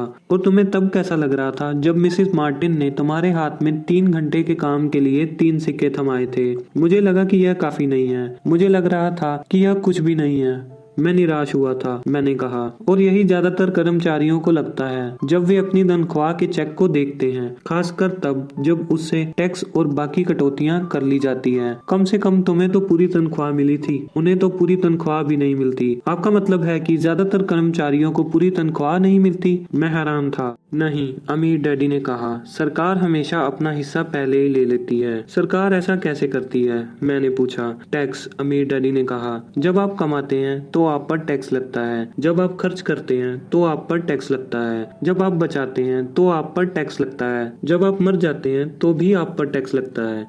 लोग सरकार को ऐसा क्यों करने देते हैं? अमीर लोग ऐसा नहीं करने देते, अमीर डैडी ने मुस्कुरा कर कहा, परंतु गरीब और मध्यम वर्गीय लोग ऐसा करने देते हैं। मैं दावा करता हूँ कि मैं तुम्हारे डैडी से ज्यादा कमाता हूँ, परंतु वे ज्यादा टैक्स चुकाते हैं। यह कैसे संभव है? मैंने पूछा। 9 साल का बच्चा इस अजीब आंकड़े को समझ नहीं पा रहा। कोई आदमी सरकार को ऐसा करने की इजाजत कैसे दे सकता है? अमीर डैडी चुपचाप बैठे रहे। मैं समझ गया कि वे चाहते थे मैं उन्हें सुनूं, ना कि उनसे फालतू के सवाल करूं। आखिर मैं शांत हो गया। जो मैंने सुना था वह मुझे अच्छा नहीं लगा था। मैं जानता था कि मेरे डैडी हमेशा टैक्स का रोना रोते रहते थे, परंतु दरअसल इस बारे में वे कुछ भी नहीं कर पाते थे। क्या जिंदगी उन्हें धक्का दे रही थी? अमीर डैडी मेरी तरफ देखते हुए अपनी कुर्सी में धीमे धीमे और खामोशी से हिलने लगे। सीखने के लिए तैयार? उन्होंने पूछा। मैंने अपना सिर धीमे से हिलाया। जैसे मैंने कहा, सीखने के लिए बहुत कुछ है। पैसे से अपने लिए कैसे काम करवाया जाए, यह जिंदगी भर चलने वाली पढ़ाई है। ज्यादातर लोग 4 साल के लिए कॉलेज जाते हैं और उनकी पढ़ाई पूरी हो जाती है। मैं पहले से ही जानता हूँ कि मेरी धन संबंधी पढ़ाई जीवन भर चलेगी। इसकी वजह यह है, मैं जितना जान लेता हूँ उससे भी ज्यादा जानने की मेरी जिज्ञासा बढ़ती चली जाती है। ज्यादातर लोग इस विषय को कभी भी नहीं पढ़ते। वे नौकरी पर जाते हैं, अपनी तनख्वाह लेते हैं और चेकबुक को बैलेंस करते हैं और बात खत्म हो जाती है। इसके बाद भी उन्हें अचरज होता है कि उनकी जिंदगी में पैसे की समस्या क्यों है। फिर वे सोचते हैं कि ज्यादा पैसों से उनकी समस्या हल हो जाएगी। बहुत कम लोगों को ऐसा एहसास होता है कि असली समस्या धन संबंधी शिक्षा या ज्ञान की है। तो मेरे डैडी को टैक्स की समस्या इसलिए है क्योंकि उनमें पैसे की समझ नहीं है। मैंने विचलित होकर पूछा। देखो, अमीर डैडी ने कहा, पैसे से अपने लिए कैसे काम करवाया जाए, टैक्स तो उस शिक्षा का सिर्फ एक हिस्सा है। आज तो मैं सिर्फ यह देखना चाहता था कि तुम में अब भी पैसों के बारे में सीखने की प्रबल इच्छा बची भी है या नहीं। ज्यादातर लोगों में सीखने की प्रबल इच्छा नहीं होती। वे स्कूल जाना चाहते हैं, कोई व्यवसाय सीखना चाहते हैं, अपनी नौकरी में मजे करना चाहते हैं और ढेर सारा पैसा कमाना चाहते हैं। एक दिन वे तब जागते हैं जब उनके सामने पैसे की समस्या आ जाती है और तब वे काम करना बंद नहीं कर सकते। पैसे के लिए काम करने की यही कीमत होती है और उन्हें यह कीमत चुकानी ही पड़ती है। अगर वे पैसे से अपने लिए काम करवाना सीख लेते तो उनके सामने यह समस्या कभी नहीं आती। तो तुम्हें अब भी सीखने की, जानने की इच्छा है? अमीर डैडी ने पूछा। मैंने हामी में सिर हिलाया। अच्छा, अमीर डैडी ने कहा, अब काम पर वापस जाओ और इस बार मैं तुम्हें बिल्कुल भी तनख्वाह नहीं दूंगा। क्या? मैंने हैरान होकर पूछा। तुमने सही सुना, तनख्वाह बंद। तुम हर शनिवार 3 घंटे उसी तरह काम करोगे, परंतु इस बार तुम्हें 10 सेंट प्रति घंटे के हिसाब से तनख्वाह नहीं मिलेगी। तुम्ही ने तो कहा था कि तुम पैसों के लिए काम नहीं करना चाहते बल्कि सीखना चाहते हो, इसीलिए मैं तुम्हें बदले में कुछ भी नहीं दूंगा। मुझे अपने सुने हुए शब्दों पर भरोसा नहीं हो रहा था। मैंने माइक से पहले ही बात कर ली है, वह पहले से ही काम कर रहा है, मुफ्त में डिब्बों की सफाई कर रहा है और उन्हें करीनों में जमा कर रहा है। अब तुम भी जल्दी जाकर काम में जुट जाओ। यह ठीक नहीं है, मैं चिल्लाया। आपको कुछ न कुछ तनख्वाह तो देनी चाहिए। तुमने कहा था कि तुम सीखना चाहते हो। अगर तुम इस बात को अभी नहीं सीख पाओगे तो तुम भी उन्हीं 2 महिलाओं और बूढ़े आदमी की तरह बन जाओगे जो मेरे लिविंग रूम में बैठे थे। ये लोग पैसे के लिए काम करते हैं और डरते हैं कि मैं उन्हें नौकरी से निकाल ना दूं। या तो तुम अपने डैडी की तरह बन जाओगे जो पैसा तो बहुत कमाते हैं परंतु गले तक कर्ज में डूबे रहते हैं। शायद उन्हें यह उम्मीद रहती है कि ज्यादा पैसे से उनकी समस्या सुलझ जाएगी। अगर तुम यही चाहते हो तो मैं एक बार फिर 10 सेंट के अपने पुराने वादे पर लौटने के लिए तैयार हूँ। या तुम वह कर सकते हो जो ज्यादातर लोग करते हैं, इस बारे में शिकायत करो कि तुम्हारी तनख्वाह बहुत कम है और तुम यह नौकरी छोड़कर दूसरी नौकरी की तलाश शुरू कर दो। मेरी समझ में नहीं आ रहा है कि मैं क्या करूँ, मैंने पूछा। अमीर डैडी ने अपने सिर पर उंगली रखी। इसका इस्तेमाल करो, उन्होंने कहा। अगर तुम इसका सही इस्तेमाल करोगे तो तुम मुझे जल्द ही इस बात के लिए धन्यवाद दोगे कि मैंने तुम्हें मौका दिया और एक दिन तुम बहुत अमीर आदमी बन जाओगे। मैं वहाँ यह सोचते हुए खड़ा रहा कि मुझे कितना घटिया विकल्प दिया जा रहा है। मैं यहाँ अपनी तनख्वाह बढ़ाने आया था और अब मुझे मुफ्त में काम करने के लिए कहा जा रहा है। अमीर डैडी ने एक बार फिर अपनी उंगली को सिर पर रखा और कहा, इसका इस्तेमाल करो। अब यहाँ से जाओ और अपने काम में जुट जाओ। सबक 1, अमीर लोग पैसे के लिए काम नहीं करते। मैंने अपने गरीब डैडी को यह नहीं बताया कि अब मैं मुफ्त में काम कर रहा हूँ। उन्हें यह समझ में नहीं आता। मैं उन्हें इसकी वजह ठीक से इसलिए नहीं समझा सकता था क्योंकि मैं खुद भी इसे ठीक से नहीं समझ पाया था। अगले 3 हफ्ते माइक और मैं 3 घंटे तक हर शनिवार को काम करते रहे, मुफ्त में। काम बहुत परेशानी वाला नहीं था और वक्त गुजरने के साथ साथ यह ज्यादा आसान होता जा रहा था। मुझे अफसोस था तो अपने छूटे हुए बेसबॉल गेम्स और कॉमिक का। अब मैं उनका मजा नहीं ले सकता था। तीसरे हफ्ते दोपहर में अमीर डैडी आए। हमने उनके ट्रक के पार्किंग में आने की आवाज सुनी। वे स्टोर में घुसे और उन्होंने मिसेस मार्टिन को गले से लगाकर अभिवादन किया। स्टोर में क्या चल रहा है यह जानने के बाद वे आइसक्रीम फ्रीजर के पास गए, उसमें से 2 आइसक्रीम निकाली, उसका दाम चुकाया और इसके बाद मेरी और माइक की तरफ इशारा करके कहा, चलो घूमने चलते हैं। हम सड़क के पार गए, कुछ कारों को चकमा दिया और एक बड़े घास के मैदान में टहलने लगे जहां कुछ वयस्क संगठन सॉफ्टबॉल खेल रहे थे। दूर की पिकनिक टेबल पर बैठकर उन्होंने माइक और मुझे आइसक्रीम दी। कैसा चल रहा है? बढ़िया, माइक ने कहा। मैंने सहमति से सिर हिलाया। कुछ और सीखा? अमीर डैडी ने पूछा। माइक और मैंने एक दूसरे की तरफ देखा और अपने कंधे उचकाए और अपने सिर को ना में एक साथ हिलाया।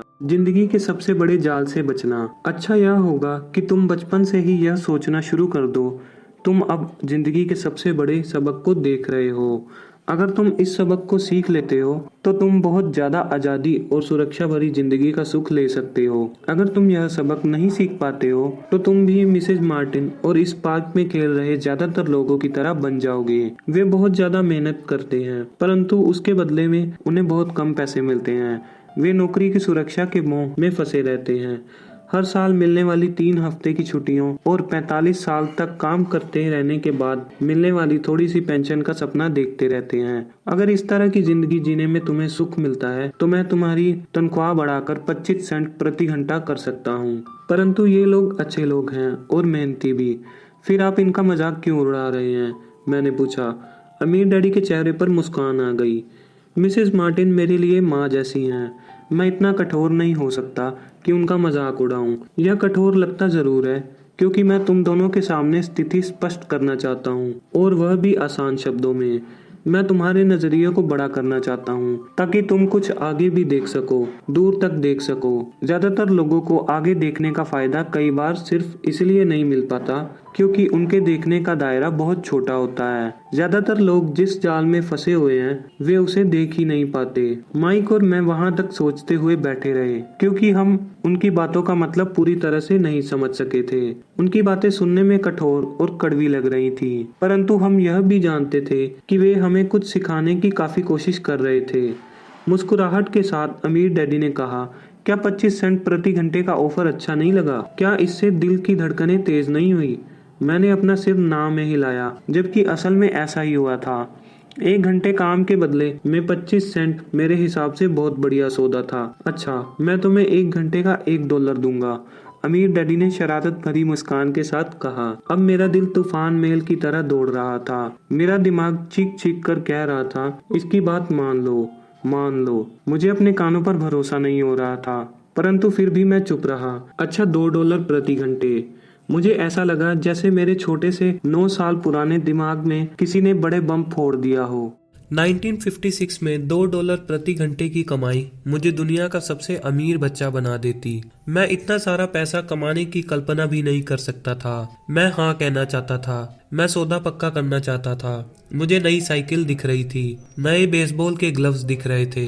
मेरे पास कड़क नोट देखकर मेरे दोस्तों की जलन और तारीफ भी मुझे दिख रही थी। सबसे बड़ी बात तो यह थी कि जिमी और उसके अमीर दोस्त मुझे फिर कभी गरीब नहीं कह सकते थे, परंतु किसी वजह से मैं खामोश रहा। हो सकता है कि मेरे दिमाग में गर्मी बढ़ जाने के कारण उसका फ्यूज उड़ गया हो, परंतु मन ही मन मैं $2 प्रति घंटे का ऑफर मानने के लिए बेताब था। आइसक्रीम पिघल चुकी थी और मेरे हाथ पर बह रही थी।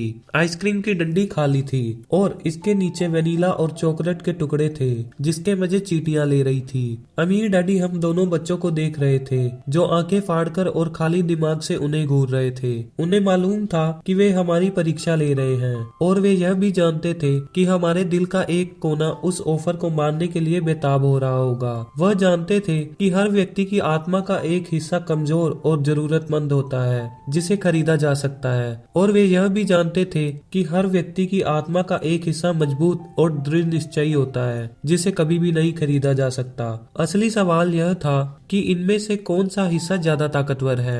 उन्होंने अपनी जिंदगी में हजारों लोगों की परीक्षा ली थी। जब वो नौकरी मांगने के लिए आए लोगों का इंटरव्यू लेते थे तो वे हर बार आत्माओं की परीक्षा लेते थे। अच्छा, $5 प्रति घंटे। अचानक मेरे अंदर शांति छा गई। कुछ था जो बदल गया था। ऑफर बहुत ही बड़ा था और मूर्खतापूर्ण लग रहा था। 1956 में गिने चुने वयस्कों को $5 प्रति घंटा से ज्यादा मिलता होगा। लालच खत्म हो गया था और इसकी जगह शांति ने ले ली थी। धीमे से मैं अपनी बाईं तरफ खड़े माइक की तरफ मुड़ा। उसने भी मेरी तरफ देखा। मेरी आत्मा का जो हिस्सा कमजोर और जरूरतमंद था वह खामोश हो चुका था। मेरा वह हिस्सा जिसे खरीदा नहीं जा सकता था वह आगे आ चुका था। मेरे दिमाग और आत्मा में पैसे को लेकर हुए इस युद्ध में शांति और विश्वास जीत चुके थे। मैं जानता था कि माइक भी इसी बिंदु पर पहुंच चुका होगा। अच्छा, अमीर डैडी ने धीमे से कहा, ज्यादातर लोगों की एक कीमत होती है और उनकी कीमत इसीलिए होती है क्योंकि हम सभी में 2 भावनाएं होती है, डर और लालच। पहले तो पैसे के बिना रहने के डर से हमें कड़ी मेहनत करने की प्रेरणा मिलती है। इसके बाद जब हमें तनख्वाह मिलती है तो हमें लालच या इच्छा की भावना जाग जाती है। पैसा होने पर हम उन बढ़िया चीजों के बारे में सोचने पर मजबूर हो जाते हैं जो उस पैसे से खरीदी जा सकती है। इस तरह हमारी जिंदगी का एक पैटर्न बन जाता है। किस तरह का पैटर्न? मैंने पूछा। सुबह जागने, काम पर जाने, खर्च करने, सुबह जागने, काम पर जाने, खर्च करने। लोगों की जिंदगी हमेशा डर और लालच इन्हीं 2 भावनाओं से चलती है। उन्हें अगर ज्यादा पैसा दे भी दे तो वे इसी पैटर्न पर चलकर अपना खर्च बढ़ा लेंगे। इसी पैटर्न को मैं चूहा दौड़ कहता हूँ। क्या कोई दूसरा रास्ता भी है? माइक ने पूछा। हाँ, अमीर डैडी ने धीमे से कहा, परंतु इसे बहुत कम लोग खोज पाते हैं। और वह रास्ता क्या है? माइक ने पूछा। उसी रास्ते को तुम लोग काम करते हुए और मेरे साथ सीखते हुए खोज लोगे। मैं यही उम्मीद करता हूँ। इसी कारण मैंने तुम्हें पैसे देना बंद कर दिया है। इस बारे में कोई संकेत तो दीजिए, माइक ने कहा। हम लोग मेहनत से काम करते करते थक चुके हैं।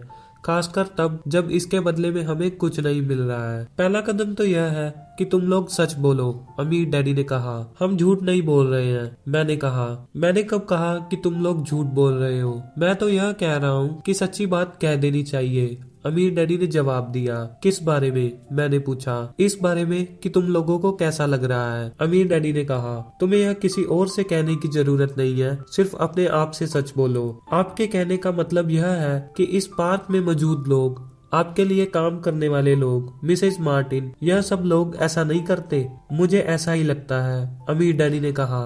इसके बजाय उन्हें हमेशा पैसा नहीं होने का डर सताता रहता है। उस डर का सामना करने के बजाय, सोचने के बजाय ये लोग सिर्फ प्रतिक्रिया करते रहते हैं। इस दौरान वे दिल से काम लेते हैं, दिमाग से नहीं, अमीर डैडी ने अपने सिर पर उंगली ठोकते हुए कहा। फिर उनके हाथ में कुछ पैसे आ जाते हैं और उनमें खुशी, इच्छा और लालच की भावनाएं जाग जाती हैं और एक बार फिर वे दिमाग से सोचने के बजाय दिल से काम लेने लगते हैं। तो वे दिल से यानी अपनी भावनाओं से सोचते हैं, माइक ने कहा। बिल्कुल ठीक, अमीर डैडी ने कहा।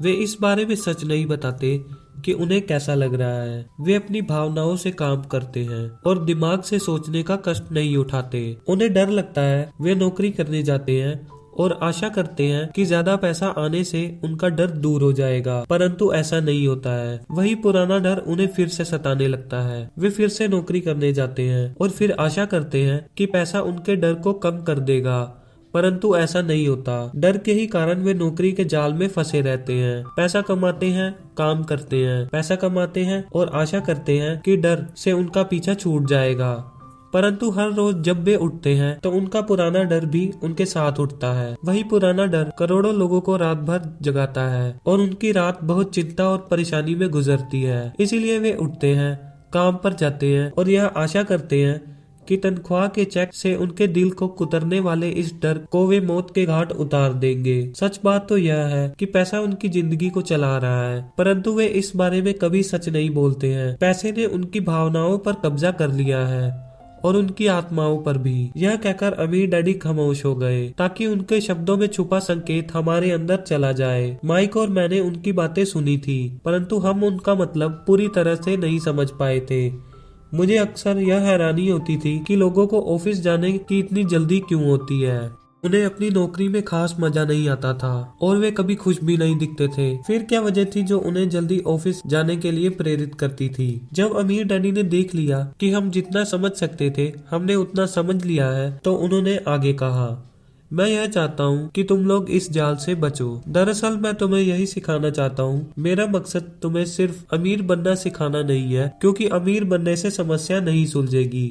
अमीर बनने से समस्या नहीं सुलझेगी? मैंने आश्चर्य से पूछा। बिल्कुल नहीं, मुझे दूसरी भावना, इच्छा के बारे में अपनी बात पूरी करने दो। कुछ लोग इसे लालच कहते हैं, परंतु मैं इसे इच्छा कहना ज्यादा पसंद करता हूँ कि हम किसी बेहतर, ज्यादा सुंदर, ज्यादा सुखद या रोमांचक चीज की इच्छा रखें। लोग इच्छा की वजह से भी पैसे के लिए काम करते हैं।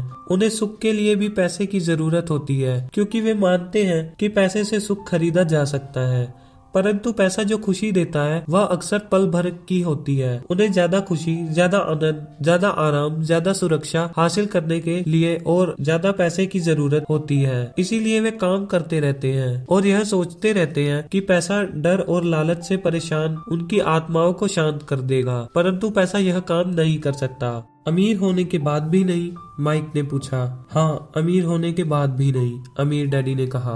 दरअसल बहुत से अमीर लोग इच्छा के कारण नहीं बल्कि डर के कारण अमीर होते हैं। वे सचमुच सोचते हैं कि दौलत हो तो पैसा ना होने का डर, गरीब होने का डर खत्म हो जाता है। इसीलिए वे ढेर सारी दौलत जमा कर लेते हैं और तब जाकर उन्हें पता चलता है कि उनका डर और बढ़ गया है। उन्हें अब इसे खोने की चिंता सताने लगती है। मैं ऐसे दोस्तों को जानता हूँ जो बहुत सा पैसा होने के बाद भी काम में जुटे रहते हैं। मैं ऐसे लोगों को भी जानता हूँ जिनके पास आज करोड़ों की दौलत है, परंतु वे आज उससे भी ज्यादा चिंतित और परेशान हैं जितने वे अपनी गरीबी के दिनों में थे। उन्हें इस बात का डर है कि वे अपनी सारी दौलत खो देंगे। अमीर बनने से पहले जो डर उन्हें सता रहे थे वे अमीर बनने के बाद और भी बढ़ गए हैं। दरअसल उनकी आत्मा का कमजोर और जरूरतमंद हिस्सा अब और तेजी से चीख रहा है। वे अपने आलीशान बंगलों, शानदार कारों और उस ऐशो आराम की जिंदगी को नहीं खोना चाहते जो पैसों से खरीदी गई है। वे इसी चिंता में घुलते रहते हैं कि अगर वे कंगाल हो गए तो उनके दोस्त क्या कहेंगे। इसी चिंता की वजह से कई लोग तो न्यूरोटिक और कुंठित हो चुके हैं। हालांकि वे अमीर दिखते हैं और उनके पास पहले से ज्यादा पैसे हैं। तो क्या गरीब आदमी ज्यादा सुखी होता है? मैंने पूछा। नहीं, मेरे हिसाब से तो ऐसा नहीं होता, अमीर डैडी ने जवाब दिया। पैसे से दूर रहना भी उतना ही बड़ा पागलपन है जितना कि उसके पीछे भागना। उसी समय कस्बे का एक पागल हमारी मेज के पास से गुजरा और कूड़ेदान के पास रुककर उसमें कुछ ढूंढने लगा, जैसे उसे किसी ने समझाकर भेजा हो। चर्चा के इस मोड़ पर हम तीनों उसकी हरकतों को दिलचस्पी से देख रहे थे, जबकि इससे पहले हमने उसे नजरअंदाज कर दिया होता। अमीर डैडी ने अपने पर्स में से $1 निकाला और उस पागल बूढ़े को पास आने का इशारा किया। पैसे देखते ही वह तत्काल चला आया। उसने पैसे लिए और अमीर डैडी को ढेर सी दुआएं दी और अपनी अच्छी किस्मत पर खुश होकर वह जल्दी से चला गया। इसमें और मेरे ज्यादा कर्मचारियों में बहुत सा अंतर नहीं है, अमीर डैडी ने कहा। मैं ऐसे बहुत से लोगों से मिला हूँ जो कहते हैं अरे मुझे पैसों में कोई रुचि नहीं है, फिर भी वे हर रोज 8 घंटे की नौकरी पर जाते हैं। यह तो सच्चाई को नकारना है। अगर उन्हें पैसे में रुचि नहीं है तो वे नौकरी पर क्यों जाते हैं? इस तरह का चिंतन पागलपन का चिंतन है। उस कंजूसी भरे चिंतन से भी ज्यादा पागलपन का जिसमें कोई आदमी पैसे पर कुंडली मारकर बैठ जाता है। जब मैं वहाँ अपने अमीर डैडी की बात सुन रहा था तब मेरे दिमाग में यह ख्याल आ रहा था कि मेरे डैडी 1000 बार यह कह चुके थे, मुझे पैसे में कोई रुचि नहीं है। वे ऐसा अक्सर कहा करते थे। वे खुद की असली भावनाओं को छुपाने के लिए हमेशा यह भी कहा करते थे, मैं इसीलिए काम करता हूँ क्योंकि मुझे अपना काम बहुत पसंद है। तो हमें क्या करना चाहिए? मैंने पूछा। यही कि हम पैसे के लिए काम नहीं करें जब तक कि हमारे मन से डर लालच की भावना पूरी तरह से ना निकल जाए। नहीं, उसमें तो बहुत समय बर्बाद हो जाएगा, अमीर डैडी ने कहा। भावनाओं के कारण ही तो हम इंसान हैं, इन्हीं के कारण हमारी हस्ती है। भावना शब्द का मतलब है चलायमान ऊर्जा। अपनी भावनाओं के बारे में ईमानदार रहो और अपने दिमाग और भावनाओं का इस्तेमाल अपने समर्थन में करो, ना कि अपने विरोध में। आहा, माइक ने कहा। अगर तुम्हें मेरी बात समझ में नहीं आई हो तो इस बारे में चिंता मत करो, आगे आने वाले सालों में तुम्हें इसका मतलब समझ आ जाएगा। अपनी भावनाओं पर प्रतिक्रिया करने के बजाय उनका विश्लेषण करने की कोशिश करो। ज्यादातर लोग यह नहीं जानते कि वे अपने दिमाग से सोचने की बजाय अपने दिल की भावना से सोचते हैं। आपकी भावनाएं तो आपकी ही रहेंगी, परंतु आपको अपने दिमाग से सोचना भी आना चाहिए, क्योंकि दिमाग को सोचने के लिए ही बनाया गया है। क्या आप मुझे इसका कोई उदाहरण दे सकते हैं? मैंने पूछा। क्यों नहीं, अमीर डैडी ने जवाब दिया। जब कोई आदमी कहता है मुझे नौकरी खोजने की जरूरत है तो इस बात की बहुत संभावना है कि उसकी भावनाएं फैसला कर रही हैं। इस विचार का असली कारण है पैसा ना होने का डर, परंतु अपनी जिंदगी चलाने के लिए लोगों को पैसे की जरूरत तो पड़ती ही है। मैंने कहा, बिल्कुल पड़ती है, अमीर डैडी मुस्कुराए। मैं सिर्फ यह कह रहा हूँ कि उनके डर के कारण उनके मन में यह विचार आता है। मैं समझ नहीं पाया, माइक ने कहा। अमीर डैडी ने कहा, अगर आपके मन में पैसे की कमी का डर जाग जाए तो तत्काल नौकरी ढूंढने के लिए दौड़ मत लगाइए ताकि कुछ रुपयों के सहारे उस डर को मार दिया जाए। इसके बजाय आप खुद से यह सवाल पूछिए, क्या लंबे समय में इस डर का सबसे बढ़िया इलाज नौकरी है? मेरे ख्याल से इसका जवाब नहीं होता है, खासकर जब आप किसी आदमी की पूरी जिंदगी को देखते हैं। नौकरी दीर्घकालीन समस्या का अल्पकालीन समाधान है। परंतु मेरे डैडी हमेशा कहा करते हैं, स्कूल में पढ़ो, अच्छे नंबर लाओ ताकि तुम्हें एक सुरक्षित और अच्छी नौकरी मिल सके। मैंने हड़बड़ी में बोल ही दिया, हाँ मैं समझ सकता हूँ कि वे ऐसा क्यों कहते हैं। अमीर डैडी ने मुस्कुराकर कहा, ज्यादातर लोग ऐसी ही सलाह देते हैं और ज्यादातर लोगों के लिए यह एक अच्छा विचार होता है, परंतु लोगों की इस सलाह के पीछे भी डर छुपा होता है। आपका यह मतलब है कि मेरे डैडी ऐसा इसलिए कहते हैं क्योंकि वे डरे हुए हैं? हाँ, अमीर डैडी ने कहा, वे घबराए हुए हैं कि शायद तुम पैसा नहीं कमा पाओगे और समाज में फिट नहीं हो पाओगे। मुझे गलत मत समझना, वे तुम्हें प्यार करते हैं और तुम्हारा भला चाहते हैं, और मैं सोचता हूँ कि उनका डर सही भी है। शिक्षा और नौकरी महत्वपूर्ण है, परंतु इससे डर का इलाज नहीं होगा। वही डर जो उन्हें सुबह उठकर कुछ रुपए कमाने के लिए प्रेरित करता है, उसी डर के कारण वे तुम्हारे स्कूल जाने पर इतना जोर देते हैं। तो आपकी सलाह क्या है? मैंने पूछा। मैं चाहता हूँ कि तुम्हें पैसे की ताकत पर काबू पाना सिखाऊं। पैसे का डर तुम्हारे दिमाग से निकल जाना चाहिए, और यह स्कूल में नहीं सिखाया जाता। अगर तुम इसे नहीं सीखोगे तो तुम पैसे के गुलाम बन जाओगे। अब जब उनकी बातें मेरी समझ में आ रही थी, वे हमारे विचार को व्यापक बनाना चाहते थे। वे चाहते थे कि जो मिसेस मार्टिन नहीं देख सकती, उनके कर्मचारी नहीं देख सकते थे, या मेरे डैडी तक नहीं देख सकते थे, वह देखने की योग्यता हम में आ जाए। उन्होंने जो उदाहरण दिए थे वे उस समय कठोर जरूर लग रहे थे, लेकिन मैं उन्हें कभी नहीं भूला। मेरा नजरिया उस दिन बहुत बड़ा हो गया था। अब मैं उस जाल को देख सकता था जो ज्यादातर लोगों के सामने बिछा होता है। देखो, आखिरकार हम सभी लोग कर्मचारी हैं। हम केवल अलग अलग स्तरों पर काम करते हैं, अमीर डैडी ने कहा। मैं तुम लोगों से बस यही चाहता हूँ कि तुम लोग इस जाल से बचे रहो, डर और लालच, इन दो फंदों से बनने वाले जाल से। इसका इस्तेमाल अपने समर्थन में करो, अपने विरोध में नहीं। मैं तुम लोगों को यही सिखाना चाहता हूँ। मैं तुम लोगों को यह नहीं सिखाना चाहता कि ढेर सारा पैसा कैसे इकट्ठा कर लिया जाए। उससे डर या लालच को नहीं जीता जा सकता। अगर तुम्हें डर और लालच पर काबू पाना नहीं आता तो तुम चाहे कितने भी अमीर बन जाओ, असलियत में तुम एक बड़ी तनख्वाह पाने वाले गुलाम ही रहोगे।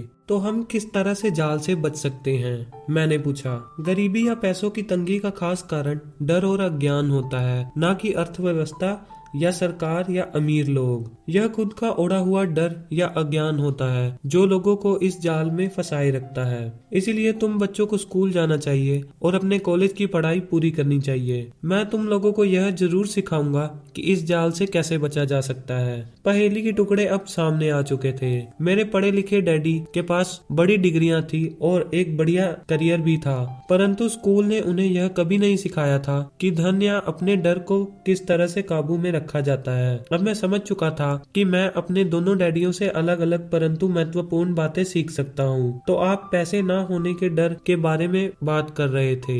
पैसे की इच्छा किस तरह हमारी सोच पर असर डालती है?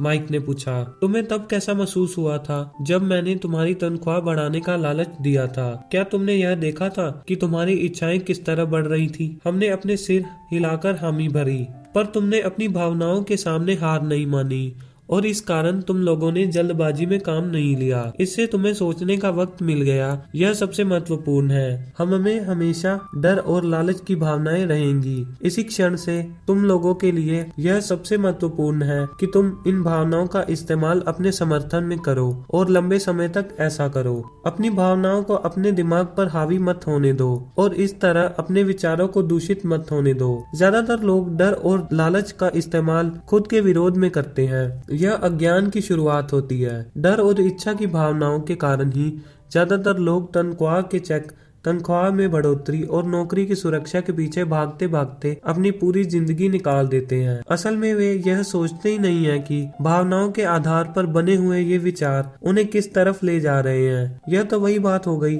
जिसमें गाड़ी खींचने वाले गधे के सामने उसका मालिक गाजर लटकाए रखता है जो उसकी नाक के ठीक सामने होती है। गधे का मालिक जहाँ जाना चाहता है वहाँ जाता है, परंतु गधा तो लालच के कारण भाग रहा है। कल गधे के लिए दूसरी गाजर आ जाएगी और गधा उसका पीछा भी करने लगेगा। आपके कहने का मतलब यह है कि जिस समय मैंने नए बेसबॉल ग्लव्स, कैंडी और खिलौनों के सपने देखना शुरू किया, उस समय मेरी हालत उस गधे की तरह हो गई थी जो गाजर के पीछे भागता है? माइक ने पूछा।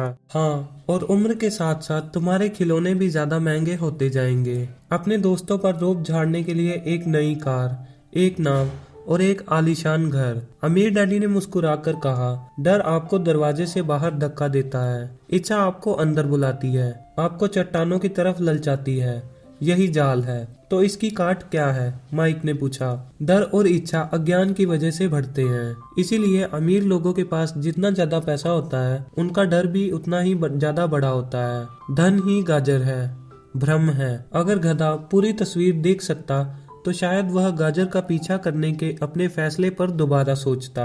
अमीर डैडी ने आगे यह समझाया कि आदमी की जिंदगी अज्ञान और ज्ञान के बीच होने वाला संघर्ष है। उन्होंने बताया कि एक बार कोई आदमी खुद के बारे में ज्ञान की खोज करना बंद कर देता है तो उसकी जिंदगी में अज्ञान घुस जाता है। यह संघर्ष हर पल होता है, इसीलिए हमें यह फैसला करना है, यह सीखना है कि अपने दिमाग को खुला रखा जाए या फिर इसे बंद कर लिया जाए। देखो, स्कूल बहुत ज्यादा महत्वपूर्ण है। आप स्कूल इसलिए जाते हैं ताकि आप वहाँ कोई कला या व्यवसाय सीख सकें और इस तरह से आप समाज में योगदान दे सकें। हर समाज में शिक्षकों, डॉक्टरों, मैकेनिकों, कलाकारों, रसोइयों, व्यावसायिक लोगों, पुलिस अफसरों, दमकल कर्मियों और सिपाहियों की जरूरत होती है। स्कूल उन्हें यह सब सिखाते हैं ताकि हमारा समाज विकसित हो सके और हमारी संस्कृति समृद्ध हो सके। अमीर डैडी ने कहा, दुर्भाग्य से कई लोगों के लिए स्कूल शिक्षा का अंत होता है, शुरुआत नहीं। एक लंबी खामोशी छाई रही। अमीर डैडी मुस्कुरा रहे थे। उस दिन उन्होंने जो कहा था वह मैं पूरी तरह से नहीं समझ पाया था, परंतु ज्यादातर महान शिक्षकों के शब्द सालों तक हमें सिखाते रहते हैं। उनके शब्द इसी तरह से आज भी मेरे साथ हैं। मैं आज थोड़ा निर्मम हुआ, अमीर डैडी ने कहा। एक वजह से निर्मम हुआ। मैं चाहता था कि तुम लोगों को आज की यह चर्चा हमेशा याद रहे। मैं चाहता हूँ कि तुम लोग हमेशा मिसेस मार्टिन के बारे में सोचो। मैं चाहता हूँ कि तुम लोग हमेशा उस गधे के बारे में सोचो। इन्हें कभी मत भूलना। अगर तुमने अपनी समझदारी से उन्हें काबू में नहीं किया तो डर और लालच की तुम्हारी दोनों भावनाएं तुम्हें जिंदगी के सबसे बड़े जाल में फंसा सकती हैं। अपनी जिंदगी को डरते डरते गुजारना, अपने सपनों को पूरा ना करना निर्ममता है। यह भी निर्ममता है कि पैसे के लिए कड़ी मेहनत की जाए और यह सोचा जाए कि पैसे से खरीदी गई चीजें सुख दे सकती हैं। बिल चुकाने के डर से घबराकर आधी रात को जागना जीने का एक भयानक तरीका है। तनख्वाह के हिसाब से जिंदगी जीना भी कोई जीना है। यह सोचना कि कोई नौकरी आपको सुरक्षा का एहसास दे सकती है, खुद से झूठ बोलना, यह निर्ममता है। और यही वह जाल है जिससे मैं तुम्हें बचाना चाहता हूँ। मैंने देखा है कि पैसा किस तरह से लोगों की जिंदगियों को चलाता है। ऐसा अपने साथ मत होने देना। हमारी मेज के नीचे सॉफ्टबॉल आ गई। अमीर डैडी ने उसे उठाया और वापस खिलाड़ियों के पास फेंक दिया। तो अज्ञान का लालच और डर से क्या ताल्लुक है, मैंने पूछा। यह पैसे का अज्ञान ही है जिसकी वजह से इतना लालच और इतना डर पैदा होता है, अमीर डैडी ने कहा। मैं तुम्हें कुछ उदाहरण देता हूँ। एक डॉक्टर जो अपने परिवार को ज्यादा खुशी देना चाहता है अपनी फीस बढ़ा देता है। उसकी फीस बढ़ने की वजह से स्वास्थ्य सुविधाएं हर एक के लिए महंगी हो जाती हैं। अब इससे गरीब लोगों को सबसे ज्यादा नुकसान पहुंचता है, इसीलिए गरीब लोगों का स्वास्थ्य अमीर लोगों से ज्यादा बुरा होगा। अब चूंकि डॉक्टर ने अपनी फीस बढ़ा दी है, इसीलिए वकील भी अपनी फीस बढ़ा देते हैं। चूंकि वकीलों ने अपनी फीस बढ़ा दी है, इसीलिए स्कूल के टीचर भी अपनी तनख्वाह बढ़ाना चाहते हैं, जिसके कारण हमारा टैक्स बढ़ता है और यह सिलसिला अनंत काल तक यूं ही चलता रहता है। जल्द ही अमीर और गरीब लोगों के बीच इतना भयानक अंतर हो जाएगा कि प्रलय आ जाएगी और एक और महान सभ्यता धराशायी हो जाएगी। महान सभ्यताएं तभी धराशायी हुई हैं जब अमीर और गरीबों के बीच का फासला बहुत ज्यादा हो गया है। अमेरिका भी उसी रास्ते पर चल रहा है और इससे यह साबित होता है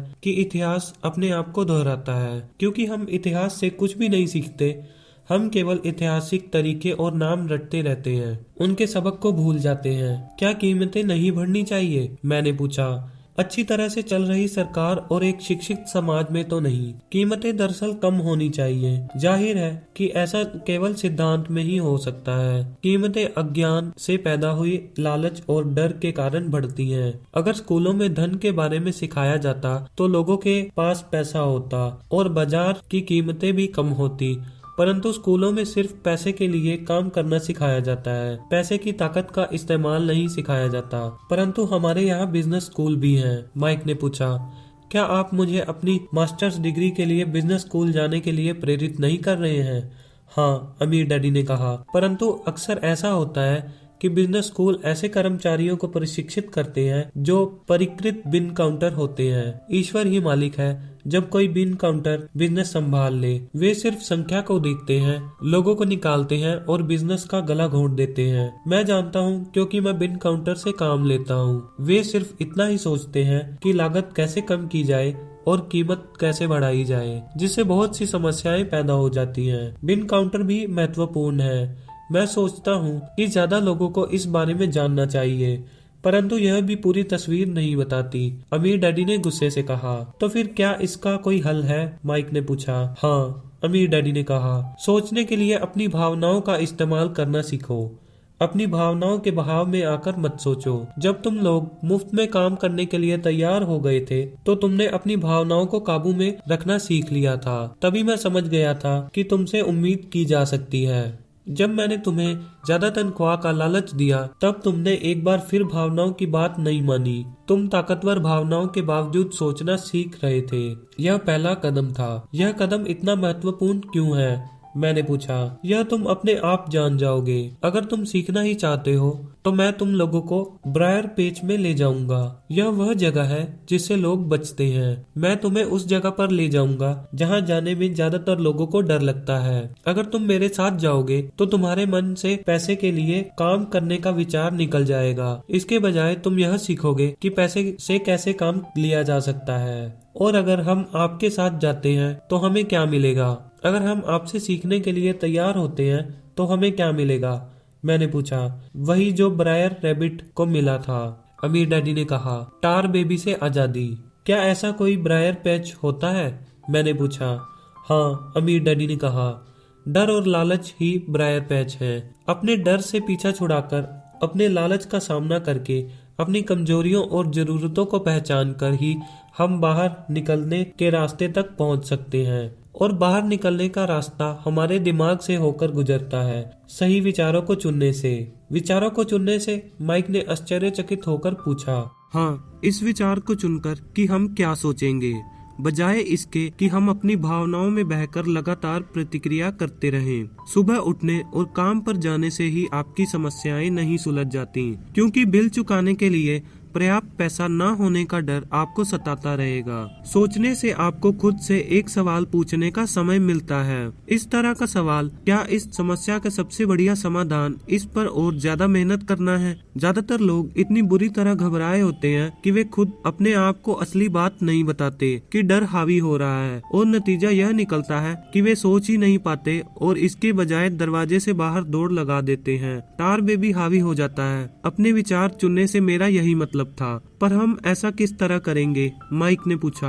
यही तो मैं तुम्हें सिखाने वाला हूँ। मैं तुम्हें यह सिखाऊंगा कि तुम्हारे पास चुनने के लिए विचारों के विकल्प होने चाहिए, ताकि तुम हड़बड़ी में काम करने से बच सको, जैसे अपनी सुबह की कॉफी पीकर दरवाजे से बाहर दौड़ लगाने की आदत से। मैंने तुमसे जो पहले कहा था उसे याद रखो। नौकरी दीर्घकालीन समस्या का अल्पकालीन समाधान है। ज्यादातर लोगों के दिमाग में सिर्फ एक समस्या होती है और यह थोड़े समय की होती है। यह समस्या होती है महीने के आखिर में चुकाए जाने वाले बिल, यानी टार बेबी। अब पैसा उनकी जिंदगी चलाता है, या मैं यह कहूँ कि पैसे को लेकर उनका डर और अज्ञान उनकी जिंदगी चलाते हैं। तो वे वही करते हैं जो उनके माँ बाप ने किया था। सुबह उठो और पैसे के लिए काम करो। वे इतना समय भी नहीं निकाल पाते कि यह सोच सके क्या कोई दूसरा तरीका है। इस वक्त वे दिल से सोचते हैं, दिमाग से नहीं। दिल से सोचने और दिमाग से सोचने में क्या फर्क होता है? माइक ने पूछा। अमीर डैडी ने जवाब दिया, मैं इस तरह के जुमले अक्सर सुनता हूँ। हर आदमी को काम करना पड़ता है, या अमीर लोग शोषक होते हैं, या मैं दूसरी नौकरी ढूंढ लूंगा, मेरी तनख्वाह बढ़नी चाहिए, आप इस तरह मेरा शोषण नहीं कर सकते, या मैं इस नौकरी को इसलिए पसंद करता हूँ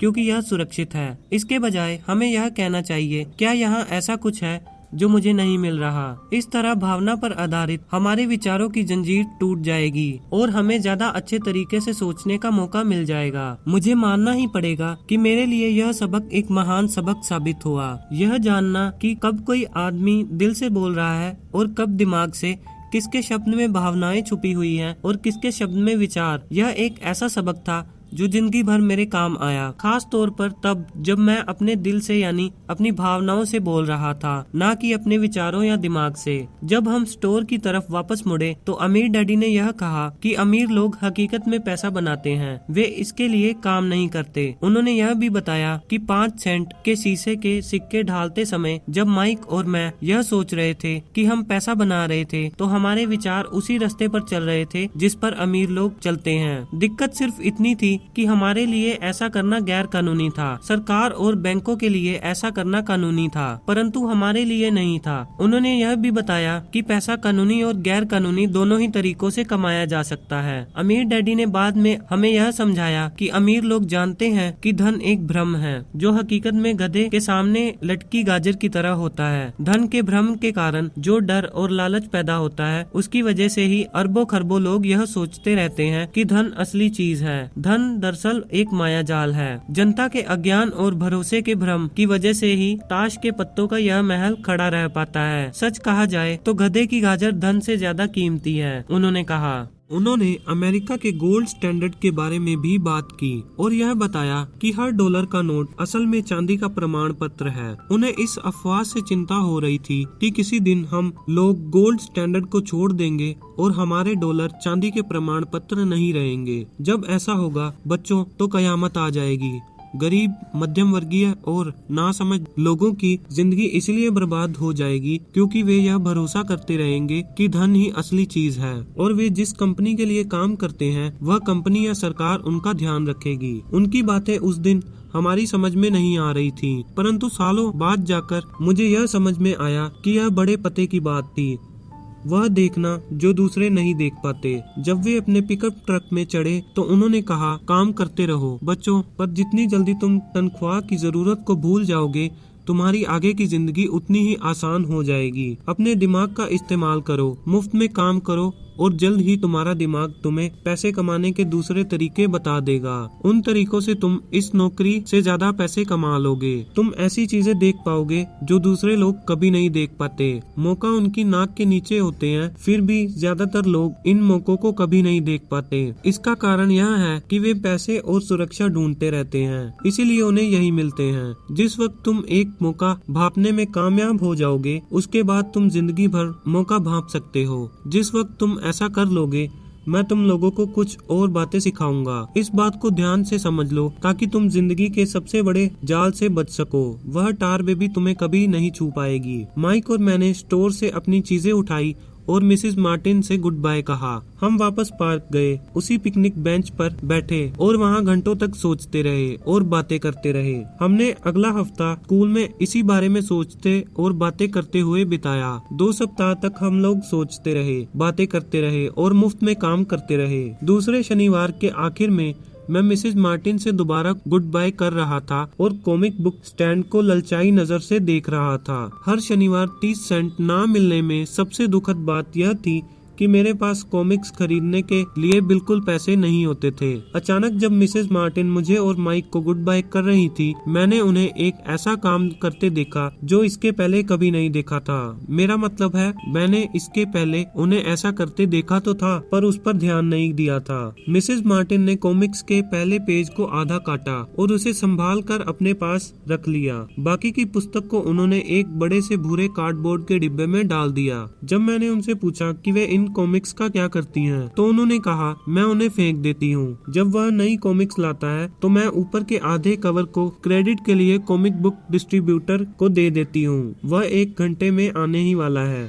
माइक और मैंने 1 घंटे तक इंतजार किया। जल्द ही वह डिस्ट्रीब्यूटर आया और मैंने उससे पूछा कि क्या हमें कॉमिक्स मिल सकती हैं। इस पर उसने जवाब दिया, आपको मिल सकती हैं अगर आप इस स्टोर में काम करते हैं और अगर आप यह वादा करें कि आप उन्हें दोबारा नहीं बेचेंगे। हमारी पार्टनरशिप एक बार फिर कायम हो गई थी। माइक की मम्मी ने बेसमेंट में हमें एक खाली कमरा दे दिया था जो उनके किसी काम नहीं आता था। हमने उसकी सफाई करके उसमें सैकड़ों कॉमिक्स जमा कर ली। जल्द ही हमारी कॉमिक लाइब्रेरी लोगों के लिए खोल दी गई। माइक की छोटी बहन को पढ़ने का बहुत शौक था, इसलिए हमने उसे अपना लाइब्रेरियन बना दिया। लाइब्रेरी में आने और कॉमिक्स पढ़ने के लिए वह हर बच्चे से 10 सेंट लेती थी। स्कूल खत्म होने के बाद हर दोपहर 2:30 से 4:30 तक लाइब्रेरी खुलती थी। पड़ोस के बहुत से बच्चे इसके ग्राहक बन गए थे और वे जितनी कॉमिक्स पढ़ना चाहते थे 2 घंटे में पढ़ सकते थे।